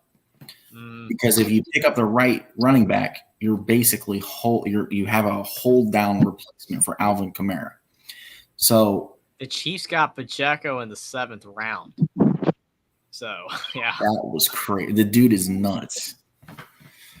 So I mean, there's potential still there, and if you can find the right temporary replacement to hold it down, I think the Saints will be okay. I do see a neck-and-neck battle here between the Saints and the Panthers. For your sake and our friendship, I kind of want to see the Panthers win the division. Mm-hmm. I mean, they haven't been in the playoffs longer. So it would be nice to see. I mean, the Saints, like you said, they still have weapons, as you guys have pointed out. And I think it's definitely possible that they can win it because they do have a good defense and they do have still some good players. But again, if the Panthers can get the quarterback situation under wraps, I think they have the edge overall. But this is, not just looking at it from the Saints perspective, but for Alvin Kamara's perspective, it's just horrible that, this happened, with him because he's a great player. And I mean, you never want to see stuff like this happen to a person. You don't want to do, things that are going to get you in trouble. Like Calvin Ridley's thing where he missed a whole season of football because of, whatever. So it's like, I mean, it's just, it's frustrating this happened with him, and hopefully he can get it all figured out, and not do any, this stuff again. So he can be back on the field in the future because he is a great player. But it's unfortunate.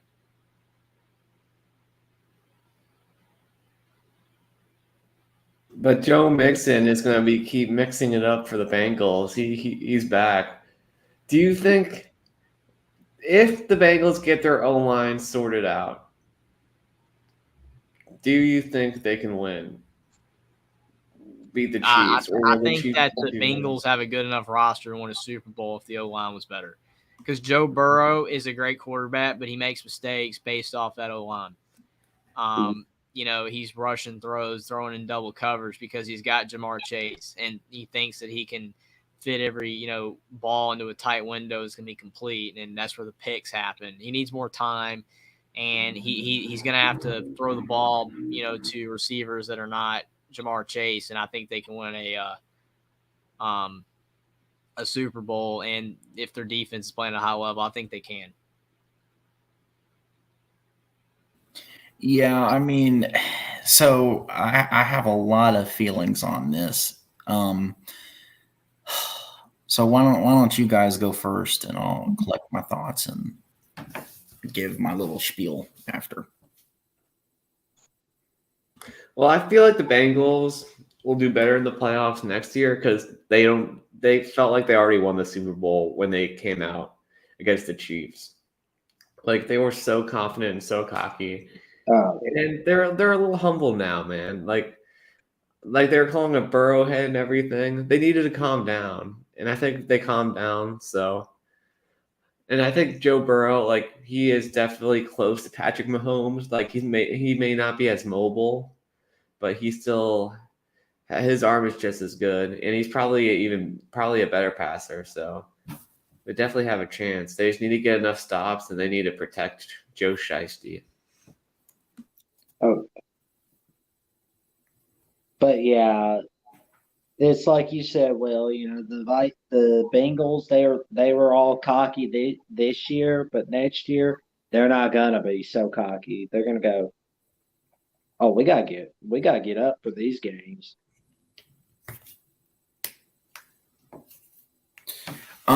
So for what happened, I think that something more should have been done. I mean, you're basically telling a person who plays in sports that you can go wave a weapon in front of someone and tell them they should be not here anymore and get away with it. That I do not approve of. He does make a big impact on the team itself. To Will's point, if they had a more competent O-line, the Bengals would be 1-2 in the Super Bowl. And the Bengals would probably have gotten to this year's Super Bowl and possibly, more than likely, would have won back-to-back Super Bowls. But that's here nor there. So if he stays clean as far as not having any more incidents, you get a good O-line, this could be productive. And I hope that he has seen the light, so to speak, and doesn't feel so entitled. To your point, Will, the whole team was kind of entitled. And in my opinion, yeah, I'm sure Joey Burr is not like affected by it, but it gives the organization and the team a bad look in my eyes. And for that, the fact that he didn't really get a punishment out of it, I give the move a 2 out of 10. It's a total face plant F bomb, not that kind of F bomb. And it just wrong, and it looks bad on the league for not having some kind of punishment come out of this. But you know, we need to accept that athletes are not regular people, but at the same time, they can't have certain entitlements to basically get away with anything. Because of course not, nobody should. And real quick, I think something funny about what Jackson said about, you know, the Bengals were cocky, you know, and they won't be cocky this year. I'll tell you another team that won't be cocky, the Bills. Go ahead, Buckeye. Mike, sorry. You're good. I mean, I just, you know, do the athletes deserve entitlements? Yes, but not to the extent that we've seen with Joe Mixon specifically. And on top of that, he's already had so much negative attraction in the past. To Will's point in the Discord earlier tonight, he brought up the Oklahoma incident when he basically ragdolled his girlfriend and slapped the ever-loving crap out of her. Mm-hmm. And yet nothing was done. I think at most he was like suspended for X amount of games in his first season or something. But overall, nothing was really done in my eyes. And you need to be held accountable for your negative actions. When you're an athlete, you should get the same punishment that a normal person would get for the same crime. Yes. We're not seeing that happen. And yes. That's where I'm coming at with this. Is that's why I give it the 2 out of 10. I give it the faceplant F-bomb. Yeah. Yeah, I wasn't even talking about none of that earlier. I was just talking about the team in general. But yeah, with all the stuff going on mixing, yeah, it's not good. Because I mean, that's what this segment is really about. Yeah, no, I kind of realized that after when you started, I was like, wait a minute, we're not even talking about just the band, we're talking about mixing. Oh yeah, and he's dead. Okay. I mean, I saw it a little bit earlier. I kind of skimmed over it. Yeah, I mean, it's not good. I mean, overall, like you've been saying the whole time, and I completely agree. Now that I completely know what we're talking about here.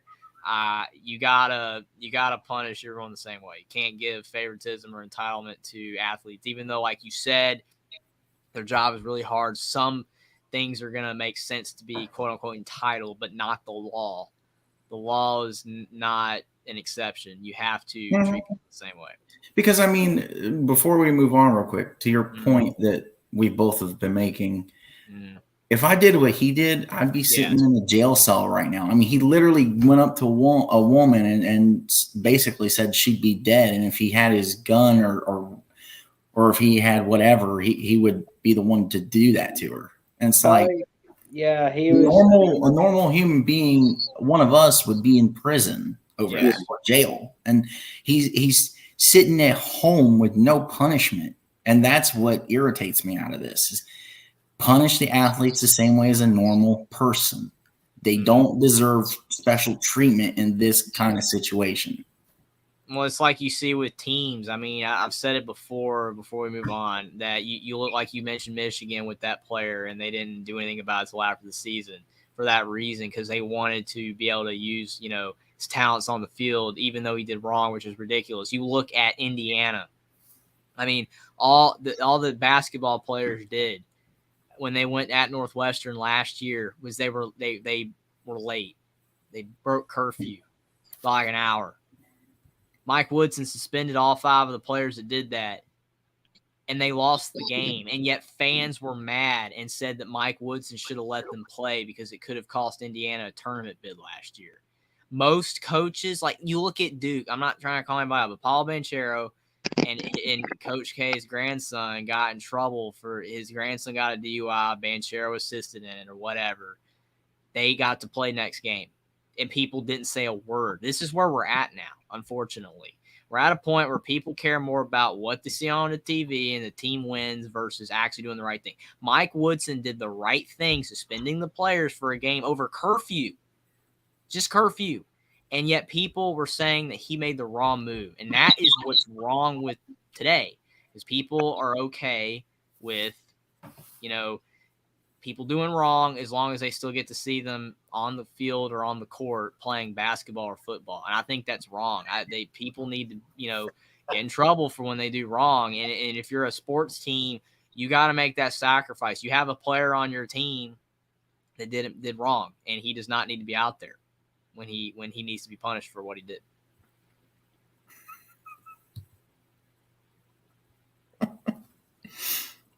And Coach K's grandson can't handle his liquor from Clint Moses. Oh, Yeah, man. but he was back on the bench for that next game just fine. No big deal. Ridiculous. Kudos to you, Mike Woodson. So the Bears are moving out of historic Soldier Field to move to where the old racetrack, Arlington Park, old horse racetrack, got torn down, and they're going to make a new stadium there. Do you think it's good for the Bears to move out, or do you think they should have renovated Soldier Field instead and just stayed there? I think, Well- honestly, this is a good move for the Bears because, I mean, there's like reports on Chicago being the number one deadliest city in America, man. It's like, Hey, Jax, I'm just going to say one of my favorite, things to watch are dangerous cities. Yes, Chicago, Memphis, Detroit. Chirac, baby, Chirac. They're always there. They're always on the list. They're always going to be Right. dangerous until something changes, man. They're going to be dangerous. I mean, I wish the Chicago Bears were staying at Soldier Field because you're the Chicago Bears. It's like you're not the Chicago Bears if you're not playing in Chicago. So, I mean, it is what it is. I mean, to your point, Jackson, it's a good move because you're getting out of Chicago. But when you're the Chicago Bears, you should be in Chicago. So yeah, I don't but like the that's move, but I understand Yeah. it because of the reason. But Chicago, all you got to do is make your city less dangerous. Memphis, Exactly. less dangerous. And then people would want to go there and not be afraid to die. True. And, it's not the fault of the Chicago Bears. It's fault of whoever's running it. So, Well, I mean, I understand the move. The move makes sense because of the reasons that we know of. Because you cannot take Soldier Field as much as I am an advocate of just take every NFL stadium and put a freaking dome on it. That way everybody can host the Super Bowl. Well, guess what? Chicago Bears want to host the Super Bowl.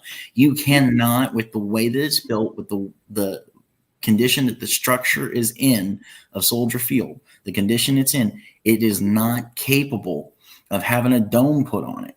So the whole point of moving is basically because it's so run down. The stadium is. The condition is really bad. There's no dome on it. And they can't take full advantage and capability of the potential of the stuff that you could have at the stadium. Yeah. So, I mean, when it comes And down it'll to be in a it, better location where it's not as dangerous. Is again that reasoning is probably not the number one because everything you just said is for sure part of the reason. I just think it's funny. I mean, Clint Moses at 49ers play Santa Clara. I mean, I get it. I'm just saying it hurts to see it go. yeah, It really does. It hurts to see it go for all these reasons. But it is the right move. But I don't – just because something's the right move doesn't mean you have to like the move is basically what I was trying to get at. right. I don't like the move because I wish they would stay, and I know why they're leaving, but it is the right move at the end of the day.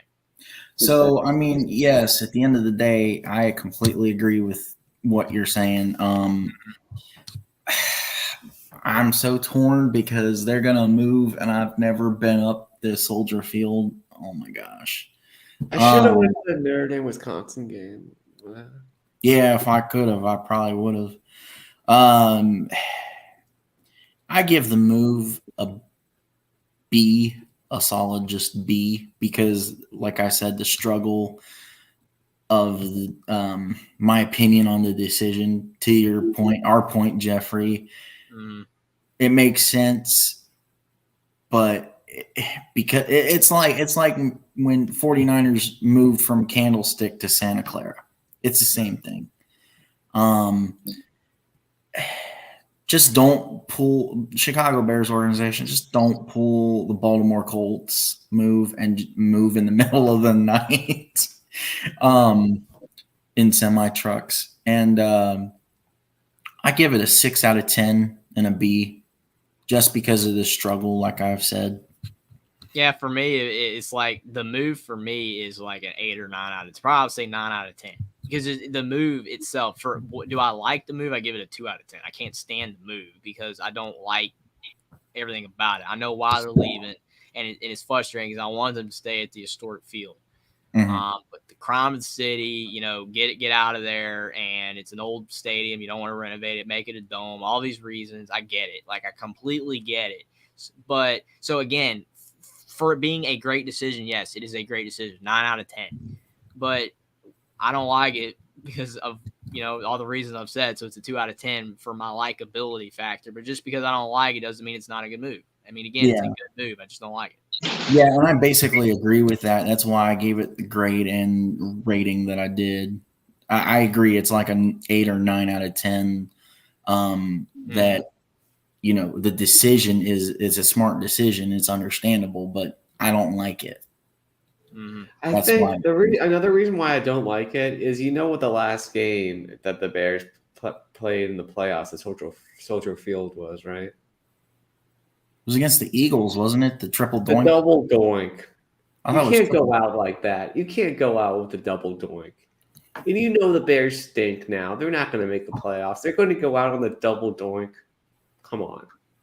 Hey, they have the man on screen. If they can actually build around him and utilize him, they'll still be great. That's the thing. The thing that's funny about the thing that's funny about the NFL is you look at college. College is literally, if you're bad because you don't have the resources most of the time to win at the highest level in the sport, most of the time. Now, there's exceptions, but most of the time you have to have the resources to win big. Most of the time. In the NFL, you stink because your ownership's bad. Your coaching is bad. It's fixable. The Bears, the Lions, all these organizations are fixable. You see the Lions this year. You've got, better Pete. You got Goff. You've got Ben Johnson at OC. You've got Dan Campbell at head coach. And look, they're better. It don't take much. The Bears could be better, but they don't want to be better, or they're not trying to be better, and that's what's frustrating.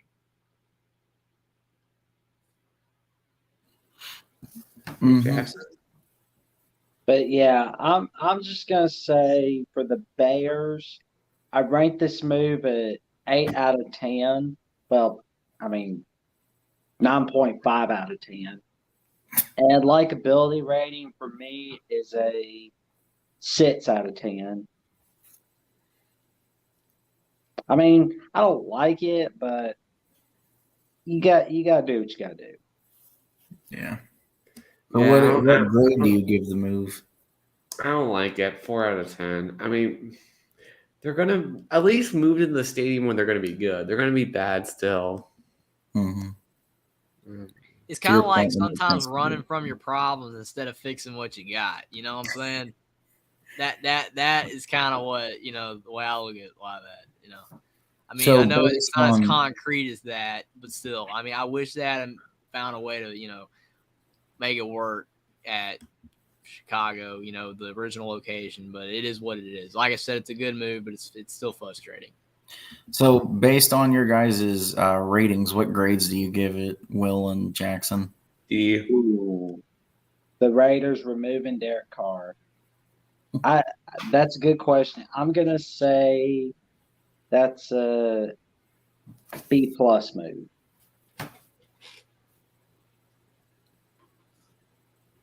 So, we don't know who the new quarterback for the Raiders is going to be, but who knows? We all secretly know who it's going to be. You think it's going to be Aaron Rodgers? It's going to be Pat McAfee's favorite guest. Aaron Rodgers. Yeah. That's what if you had said it was going to be Pat McAfee, then I would have lost my mind. No, Pat McAfee loves calling WWE crap. I know. That was my late night joke Oh, with man. two I viewers love at that. 1:02 I a.m. love that show. I love Aaron Rodgers Tuesdays, man. Those are pretty fun episodes. Mm-hmm. So, guys, where is Derek Carr gonna go? That's what we want to know. Probably the Jets. Mm. Well, I mean, there's not a lot of options here. You've got the Jets, you've got the Panthers, the Saints, maybe the Colts, but I don't know. Maybe the Commanders. I mean, all these teams are options here. I mean, if you think Derek Carr is good, and that's if you do, then I'm hoping it's the Panthers because he could be good. I mean, I've always felt that Derek Carr got way too much flack for his tenure at the Raiders when you have a defense that's terrible. I mean, that is undeniable. The Raiders defense has been awful since Derek Carr's been, especially the last few years. And if you get, you get to go to the Panthers where their defense is great. Mm-hmm. You're going to be able to win a lot more games scoring 24. The Raiders would lose a lot of 35-31 games because how bad their defense was. So I think Derek Carr, if you look at it like that, is a quality enough quarterback to maybe not win a Super Bowl with a team like the Panthers or the Saints, but you're going to make them go to the playoffs because you've got a good defense and you've got weapons enough on offense on both teams. But if you think he's horrible, then the Jets, because it's the Jets and they're not going to care. And then, Derek Carr is going to just dwindle away and that will be his last stop. And then everybody's going to officially say that he's terrible and he'll never play quarterback again as a starter. So if people think that Derek Carr is good, he needs to go to the Saints or the Panthers because he needs a fair shot to win. He needs to be given that shot. But if people just already are dismissing him, and if that's the way the NFL is treating him, then he's going to go to the Jets. Well, the Jets in this case are basically a competent quarterback away from getting a playoff spot. So there's that.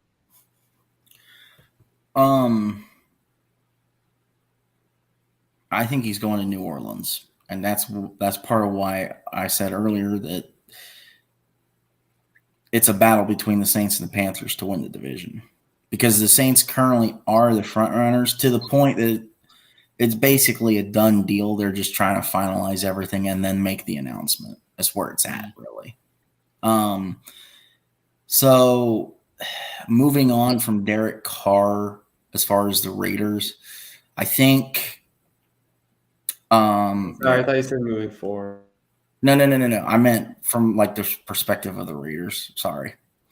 So from the perspective of the Raiders, moving on from Derek Carr, I think that depending on the choices that they make and the fact that we kind of already know but haven't heard anything official yet that number 12 up north is going to be the next Raiders QB, I see the potential there. I want to lean to a 9 out of 10 and an A for this move on the Raiders' part.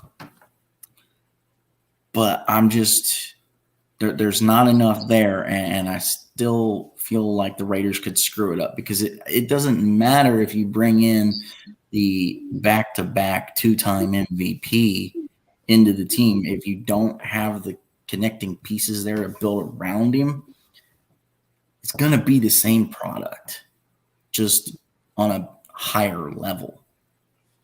As far as for Derek Carr, if the move does end up being New Orleans, I give that move a 9 out of 10 A, because he's proven that if you build around him properly and build him into your system, he can win. I mean, it was literally a shocker to everyone, not this past season, but the season before, when they beat the Chargers the last week of the season and made the playoffs. It was more of a holy crap, the Raiders just made the playoffs, not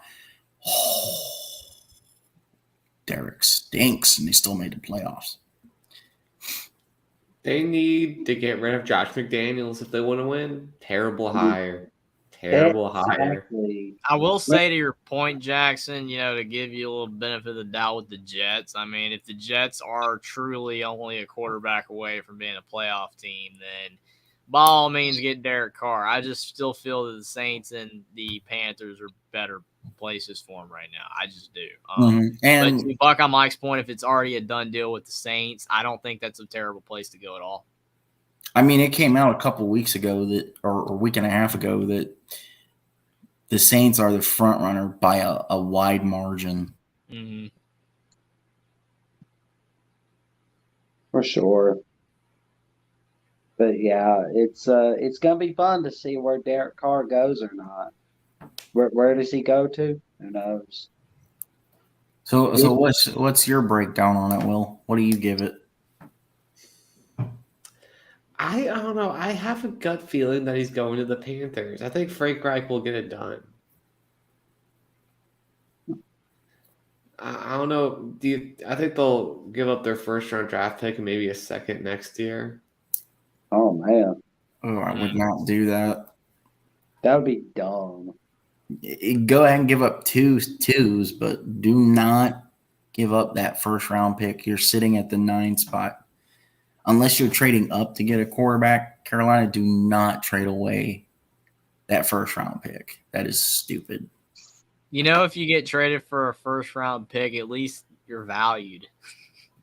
Well, yes, but I'm saying you're taking away. Like Russell Wilson was valued so much that the Seahawks, basically took everything away from the Broncos. It's just all gone. It's all over. That's why the Broncos have no assets anymore. It's all. I mean, they're empty.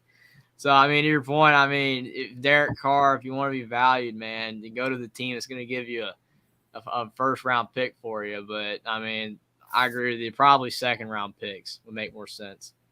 Yeah, and I basically really mean that from the perspective of the Panthers. You have a prime spot to get a really good quarterback because I think Bryce Young will be the first one off the board. It'll be somewhere between 2 and 4. That'll make CJ drop, and you can pick him right up at the 9 spot. So do not trade it away because you have prime real estate. I understand Derek Carr has value. He is a decent quarterback to a really good quarterback. It's hard for me to say he is really good. That's why I started with decent, just because of his product at Oakland/Vegas. So he is worthy, in my opinion, of a first-round pick trade, but with what Carolina has, I don't see it being Carolina because I would not want to give up that number 9 pick. I agree with that. That's why I'm saying if somehow CJ is available at 9, which would be incredible if he was, the Panthers need to draft him, and they need to get Derek Carr if they can get him for second-round picks. You need to get both because if you do, either way you go, you at least have a plan here. If Carr doesn't really work out, you've got CJ. But if you give away too much for Carr and it don't work out, you kind of just set yourself back. And if you just draft CJ Stroud at 9, but you don't get Derek Carr and it takes a while for CJ Stroud to develop, then you're wasting that time with all the talent you have on defense. That's why you got to get both. You have to. Yeah. Mm-hmm. But yeah, the Colts gained their new head man. What's the reaction, Buckeye Mike? I mean, it makes sense. The team he was with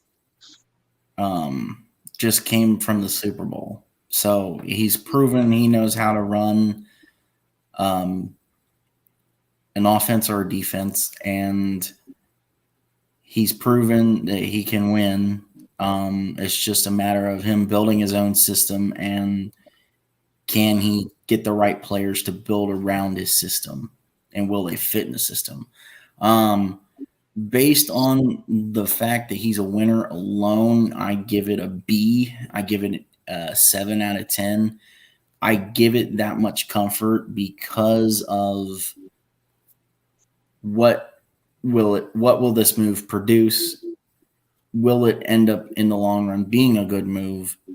And can he win as a head coach? Well, we have yet to see, and so I'm leaving a cushion. Jeffrey?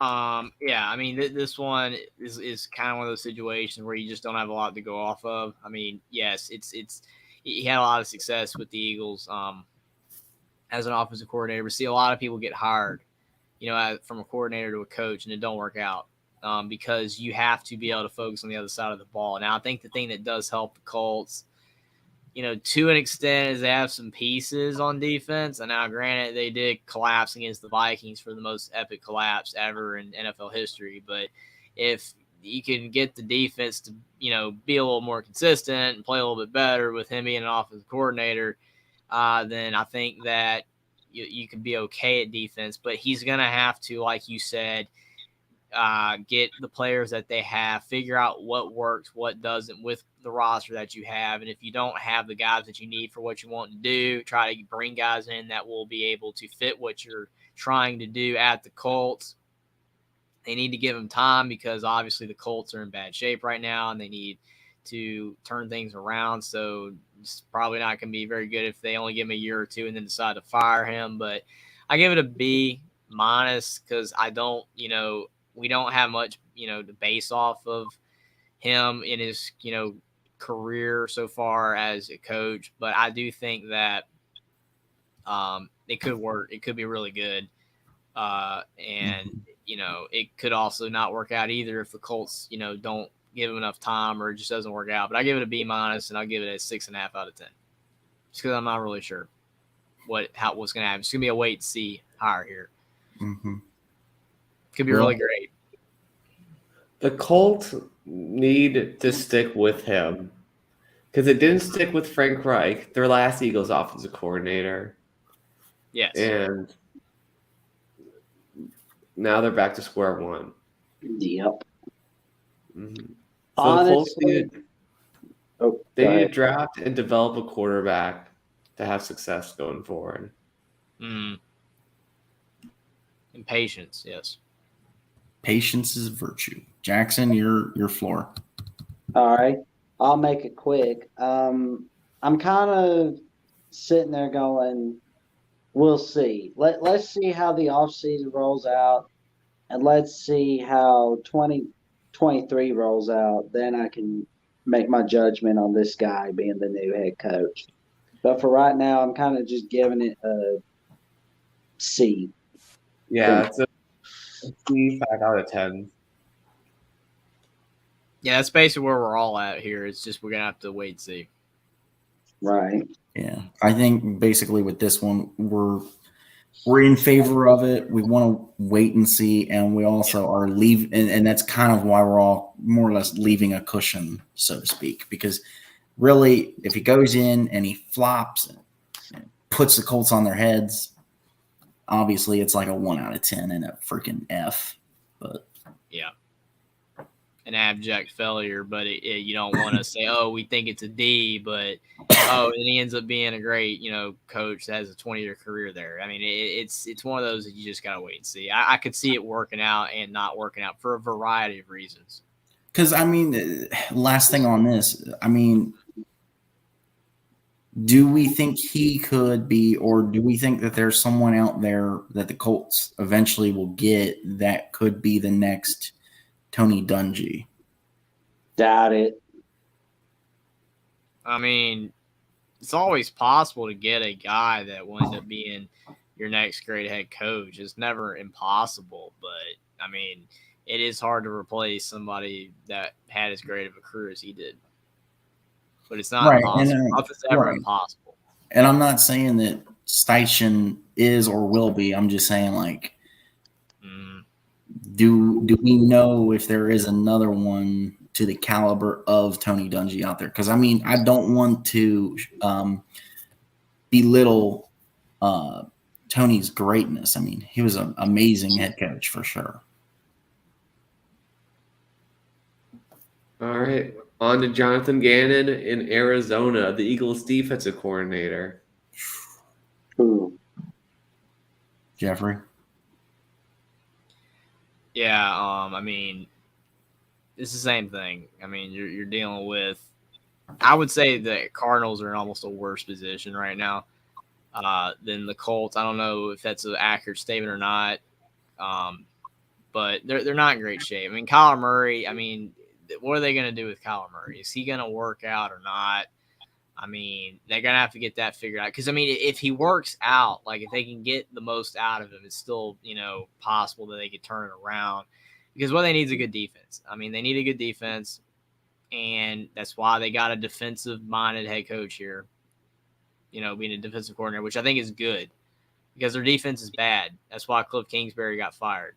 Because their defense is horrible. And you're not going to win games when your defense is horrible. That's why Derek Carr was not successful with the Raiders. So I think that this has really has potential to be really, really good if, he can make their defense better and their offense is figured out with Kyler Murray. Are they keeping him or they get moving on from him? So I give it a B. Because I think they hired the right position to bring in as a head coach with a defensive coordinator because their defense is so bad, but they got to get the offense figured out. I don't know if he'll be able to do that or not. But I give it a B and I give it a 7 out of 10. It's basically the same as the Shane Steichen hire that it's a wait and see. But I think that at least I give a little more points for the fact that they needed to hire a defensive coordinator to head coach because their defense was so bad. So they did the right decision there, but it's wait and see. Will? Yeah, definitely. Well, they're replacing J.J. Watt on that defense too, so hopefully they land a good draft pick on that. I believe they still have D-Hop as well and Kyler, so I think so. Mm-hmm. yeah. So their offense shouldn't be terrible, but also got to get a good offensive coordinator to make it good. So still a long way to go, but I'll go C+ and a 7 out of 10 as well. Right.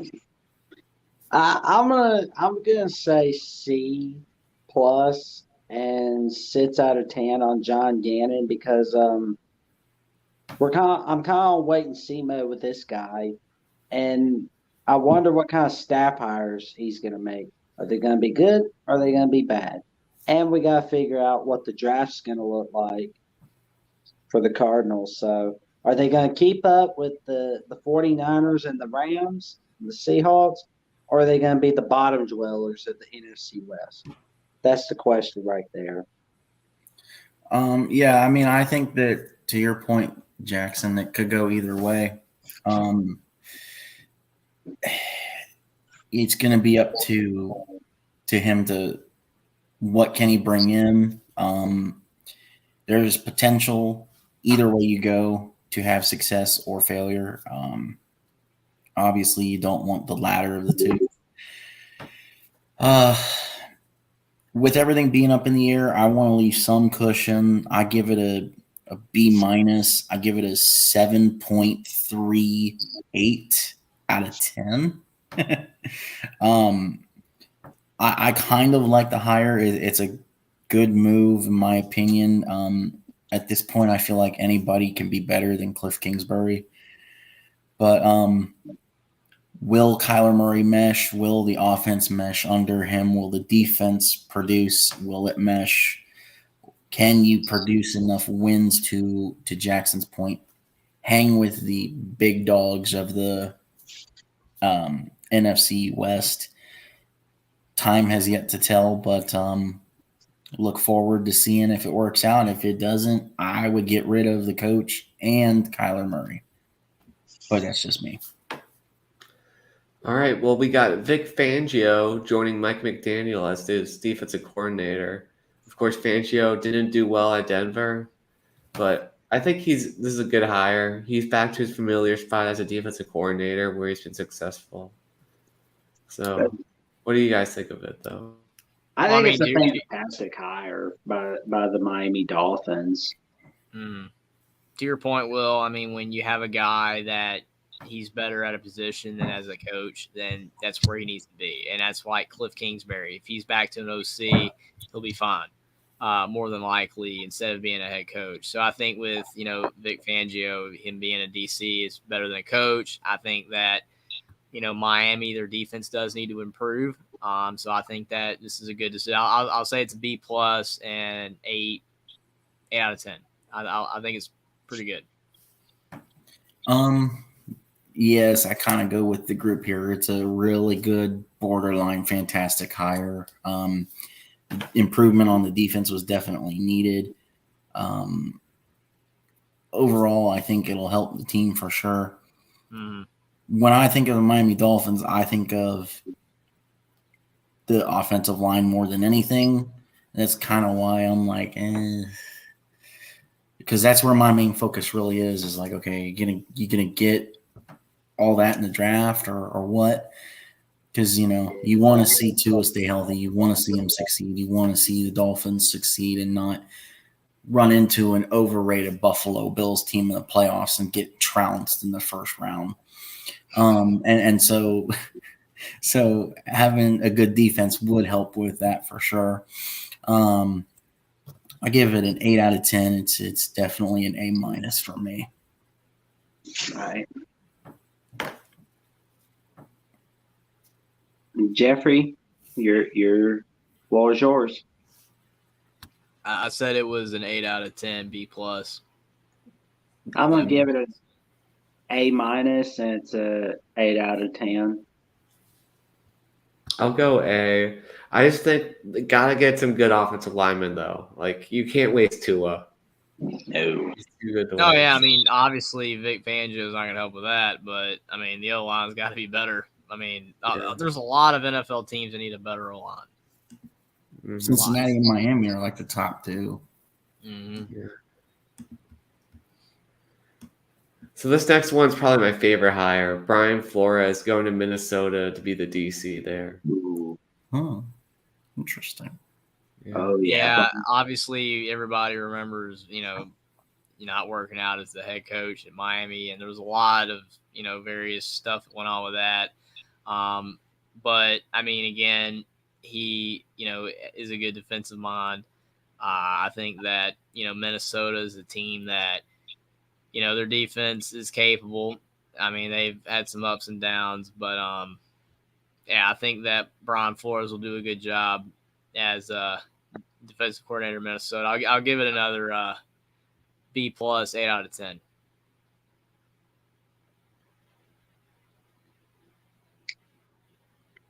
I'm gonna give this a 9 out of 10, and I'm gonna give it an A for the Vikings and Brian Flores. I tell you what, if the Vikings want to show their playoff team, they just showed it here that they are back in the playoffs in 2023. Will, floor is yours. Yeah, I mean, I don't know. Like I feel like Brian Flores just got screwed at Miami. Like Mike McDaniel's doing a good job now. But I don't know. I feel bad for him the way he was screwed out in Miami. True. Mm-hmm. Vikings, I mean, Kirk Cousins did choke. Their defense was also bad. Like they couldn't stop Daniel Jones. Yeah, they were inconsistent. That was the thing. Their defense was inconsistent. So I think if Brian Flores could fix that, maybe they can be a contender even with Kirk Cousins. So with this, it leads me back to the conversation I had with Will during the NFL playoffs, wildcard weekend, when we were talking about couch cushion Kirk Cousins. We had a conversation about can he make a deep run? Well, right here is one of your big pieces to be able to make a deep run under Kirk Cousins because you have to have a competent and actually really good DC. That way you can have a good defense and not a lousy one that just gives up points easily. So, I completely approve of this hire. Give this a 8 out of 10 with a little bit of a cushion there to see if it goes to see which way it goes. So I'd give it a minus. It's definitely a big move by the Vikings. And hopefully, Brian Flores, I like you. Hopefully you get the respect you deserve, my man. Of course. So the new offensive coordinator for the Buccaneers is Dave Canales, who is the quarterbacks coach for the Seahawks. Got a lot of credit for Geno Smith becoming a passable quarterback and a Pro Bowler, but was he really a Pro Bowler? But yeah, but definitely was one of the main reasons the Seahawks made the playoffs. I think you answered your question, Will. I mean, there's two things. No, he probably shouldn't have been a Pro Bowler. And number two, the Pro Bowl is not for pros anymore. It's for, we're wearing shorts and we don't care. And if you hit too hard, it's unsportsmanlike. I mean, come on. I mean, that was awful. Yeah, I get the sense of what they're trying to do because it's just a game that absolutely doesn't mean anything. But come on, you're taking the game out of the game after the Super Bowl, and they need to actually want to be better than the other. Like there's some rivalry between the two, NFC and AFC. I can't stand it now. It's awful. I mean, if you're just wanting to see players have fun, it's cool, but that's not fun. I mean, to your point, Jeffrey, and I know this is the last thing I'll say before we start talking about this actual topic on screen. If I wanted to watch what the Pro Bowl is today, I would find a way to watch the fan-controlled football league that TO's in, because that's basically roughly what it's like, except they have pads and everything, and it's full out. I just don't understand. I mean, there was that I can't remember who did it and what play, but there was like one guy was going out of bounds near the end zone and he got hit in the shoulder real hard and they called it unsportsmanlike or whatever. And it was a normal hit, but since they don't have any pads or nothing, it could have hurt him. It's just I just don't understand why they think that's what needs to be with the Pro Bowl. But again, that's not the topic at hand. But to your point, I mean, he did make Geno Smith better. And Geno Smith, he kind of did fall apart a little bit at the second half of the season. He was better in the first half of the season. And he probably made the Pro Bowl, because he improved a lot. But it's interesting to hire a quarterbacks coach to be an OC. That's interesting because you don't really know, how the transition is going to be made from being a positional coach to a full, one side of the ball coach. So, I mean, we don't really know how he's going to do. So this is definitely a wait and see hire. I'll give it a C+ and a 6.5 out of 10 because I don't know how it's going to be. I have no idea. Will or Jackson? I'm going to give this a 7 out of 10 because of the fantastic job he was doing with Geno Smith. Now, will he do that same magic with Kyle Trask is the question. So I'm looking forward to see what kind of magic he'll do in 2023 as the offensive coordinator. Yeah, hopefully he doesn't waste Kyle Trask like Todd Grantham's defenses at Florida did, man. That guy wasn't very good at his job at Florida. But yeah, I mean, a little unproven for me. Yes. And the Buccaneers job, I mean, it's not going to be easy. Tom Brady's gone.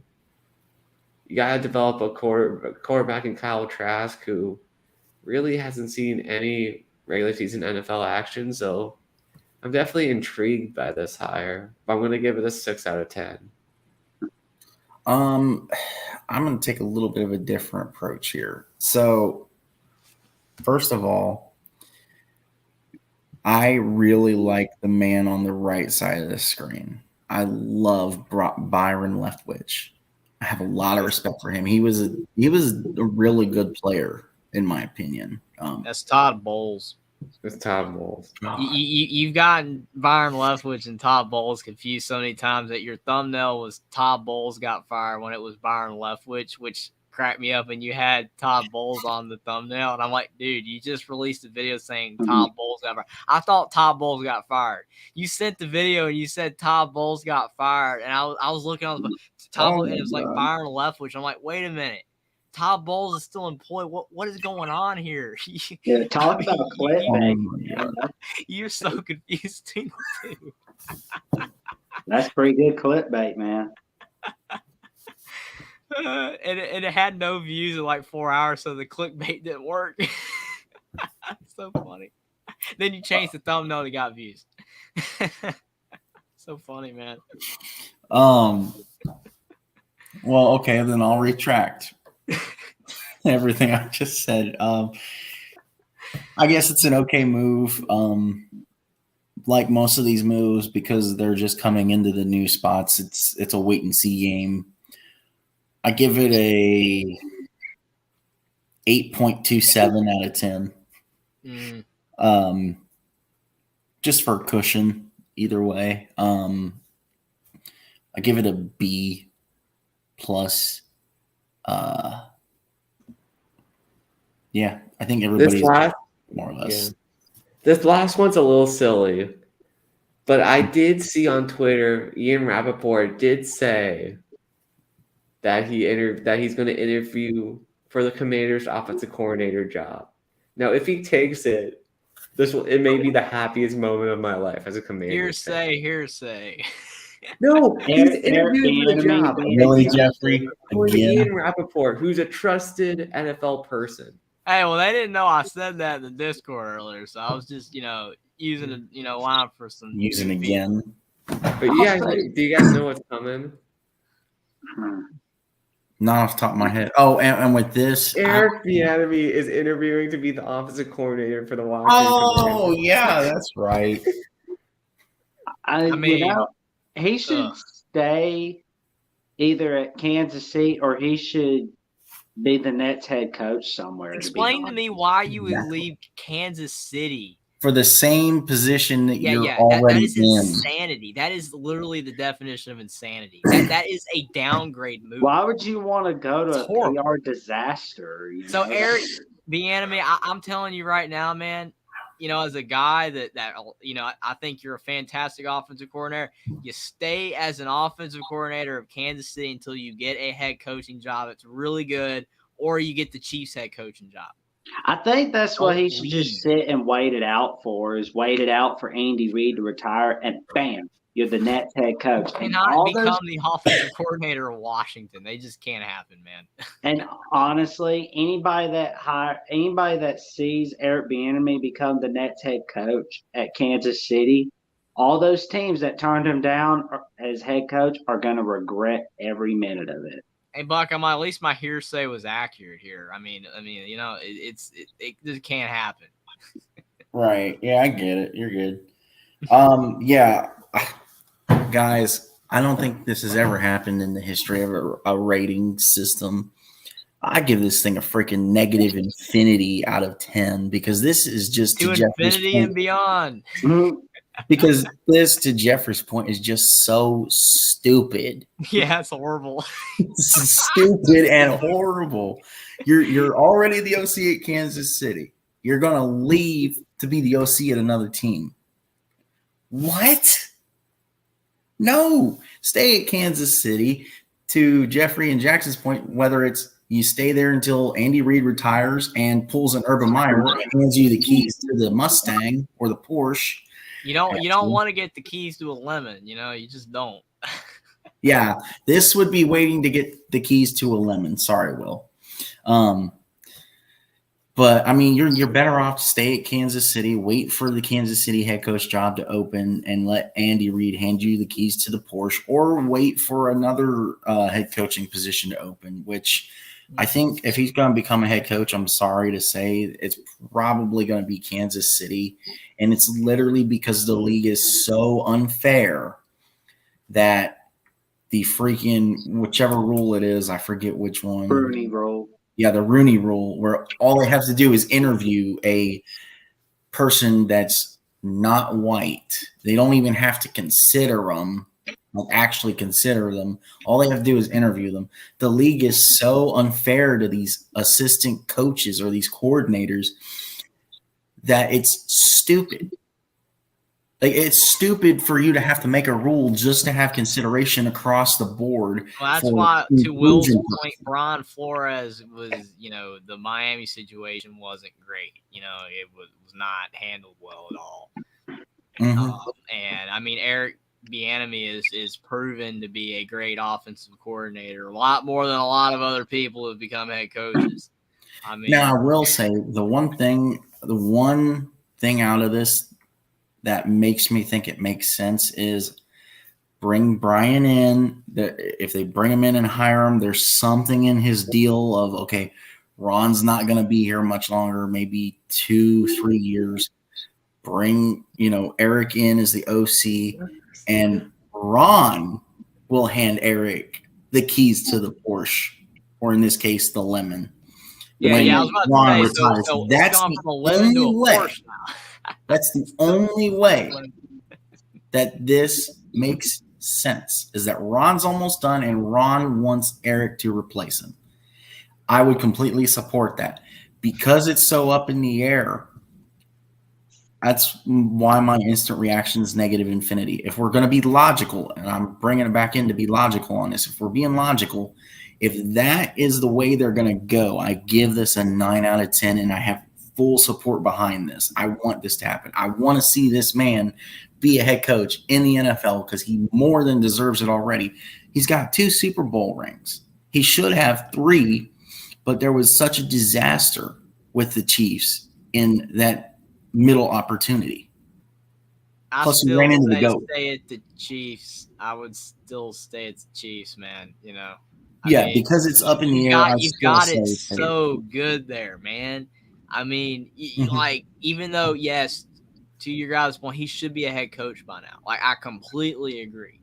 The fact that he's not is ridiculous and insane. But he's got a great job, though, man. You've got a great job with Andy Reid, all those, players, and you're winning rings, man. And if you sit it out, you're going to be the head coach. And if you're not the head coach, then the Chiefs are not using the brains as an organization.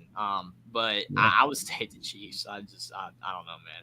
I mean, to your point, like what you just said makes Washington make sense a little bit, but I still would stay at the Chiefs. Yeah, I wasted a lot of breath, but I basically agree with what you're saying. The Chiefs is a better option, but with what I said is the only way that this move makes any sense. Mm-hmm. So I'm going 10 out of 10. I mean, I want this to happen bad. Of course, you're going 10 out of 10. For you, Will, and for Washington, it's a 10 out of 10 if this happens. But for Eric, it's 0 out of 10. Don't do it. Just don't. Yeah. Yeah, it's a 10 out of 10, A++ in Will's eyes. And for Washington, but just don't do it, Eric. Yeah, it would be a 10 out of 10 for Washington if this did indeed happen. But it's definitely a 1 out of 10 for Eric Bieniemy. It's like Prince Eric in Little Mermaid. Don't go the wrong way. You know which one it is. You know the right path. You know which one to choose. Okay, come on. Come here. Just don't do it. Come on, don't take that one in the corner over there. Just stay where you're at, man. You had to do it. All right. So there's one that I forgot to do, and it was Todd Monken from Georgia Bulldogs. Oh yeah, where he's the Ravens OC. Oh man, that's pretty good, man. It's 8 out of 10. Give that an A. Yeah, I like that move. I mean, he had a lot of success at Georgia, and obviously there's a lot of talent. But I think that I think he can work with Lamar if he's obviously more likely still gonna be with the Ravens. I give it an A- and a 8.5 out of 10. I think it's pretty good. Mm-hmm. Yeah, I'll go 7 just because like college to the NFL doesn't always work. Mm-hmm. The only way I can see not working, but I mean, it's not slam dunk A+. But I give it A-, 8.5. Yeah, I'm a little wishy-washy on it. Because you're going from college to pro for Monken, it's definitely an A+, 10 out of 10. But logically speaking, no one has success. Ask Urban Meyer, ask Nick Saban, 2 of your all-time top coaches. Ask Matt Rule, what's it like going from college to pro? It's harder. Why? Because as my uncle likes to say, well, when you try to communicate with the players and the pros, they can basically give you the middle finger and tell you to go to heck and screw off. Whereas in college, they kind of more or less have to listen to you. You have more control in college than you do in the pros. I just mean he just means, and I mean that they have that ability. They don't obviously probably do that. They just have more of that leniency to do that in the pros. So, I mean, in that sense, it doesn't make sense. In this sense, 10 out of 10, A+. I agree with you. Overall, from my perspective, bad move. Monken, bad move. 6.32 out of 10. C.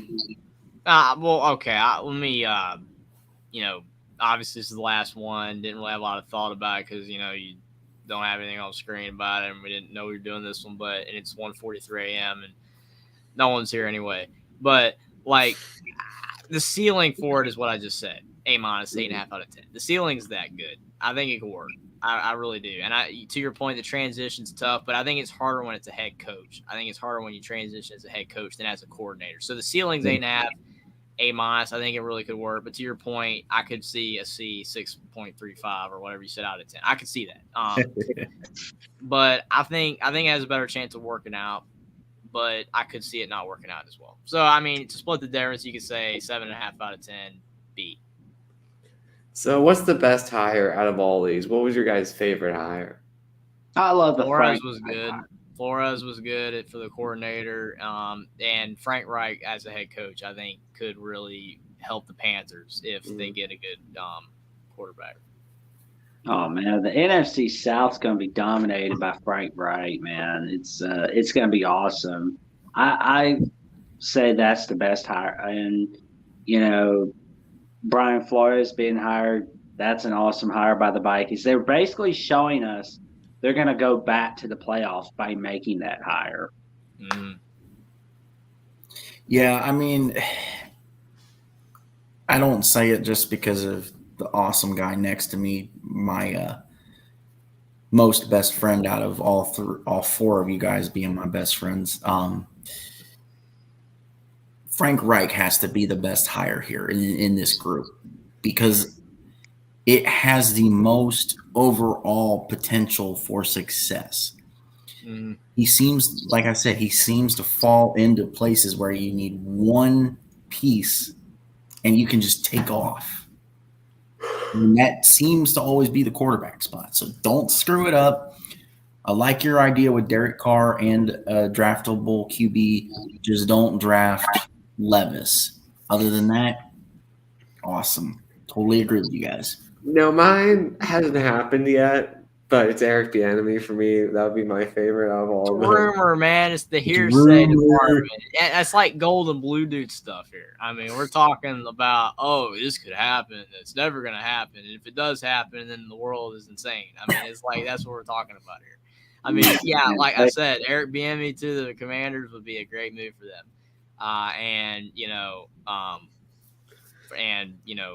Just awesome for Washington, but for Eric Bieniemy, it wouldn't make any sense. Just stay at the Chiefs, please. Yeah. All right. Well, thanks to our one-person viewing for hopping in. But have a great night, everyone. And thanks for being here, everybody. Please, Eric, please come to Washington, please.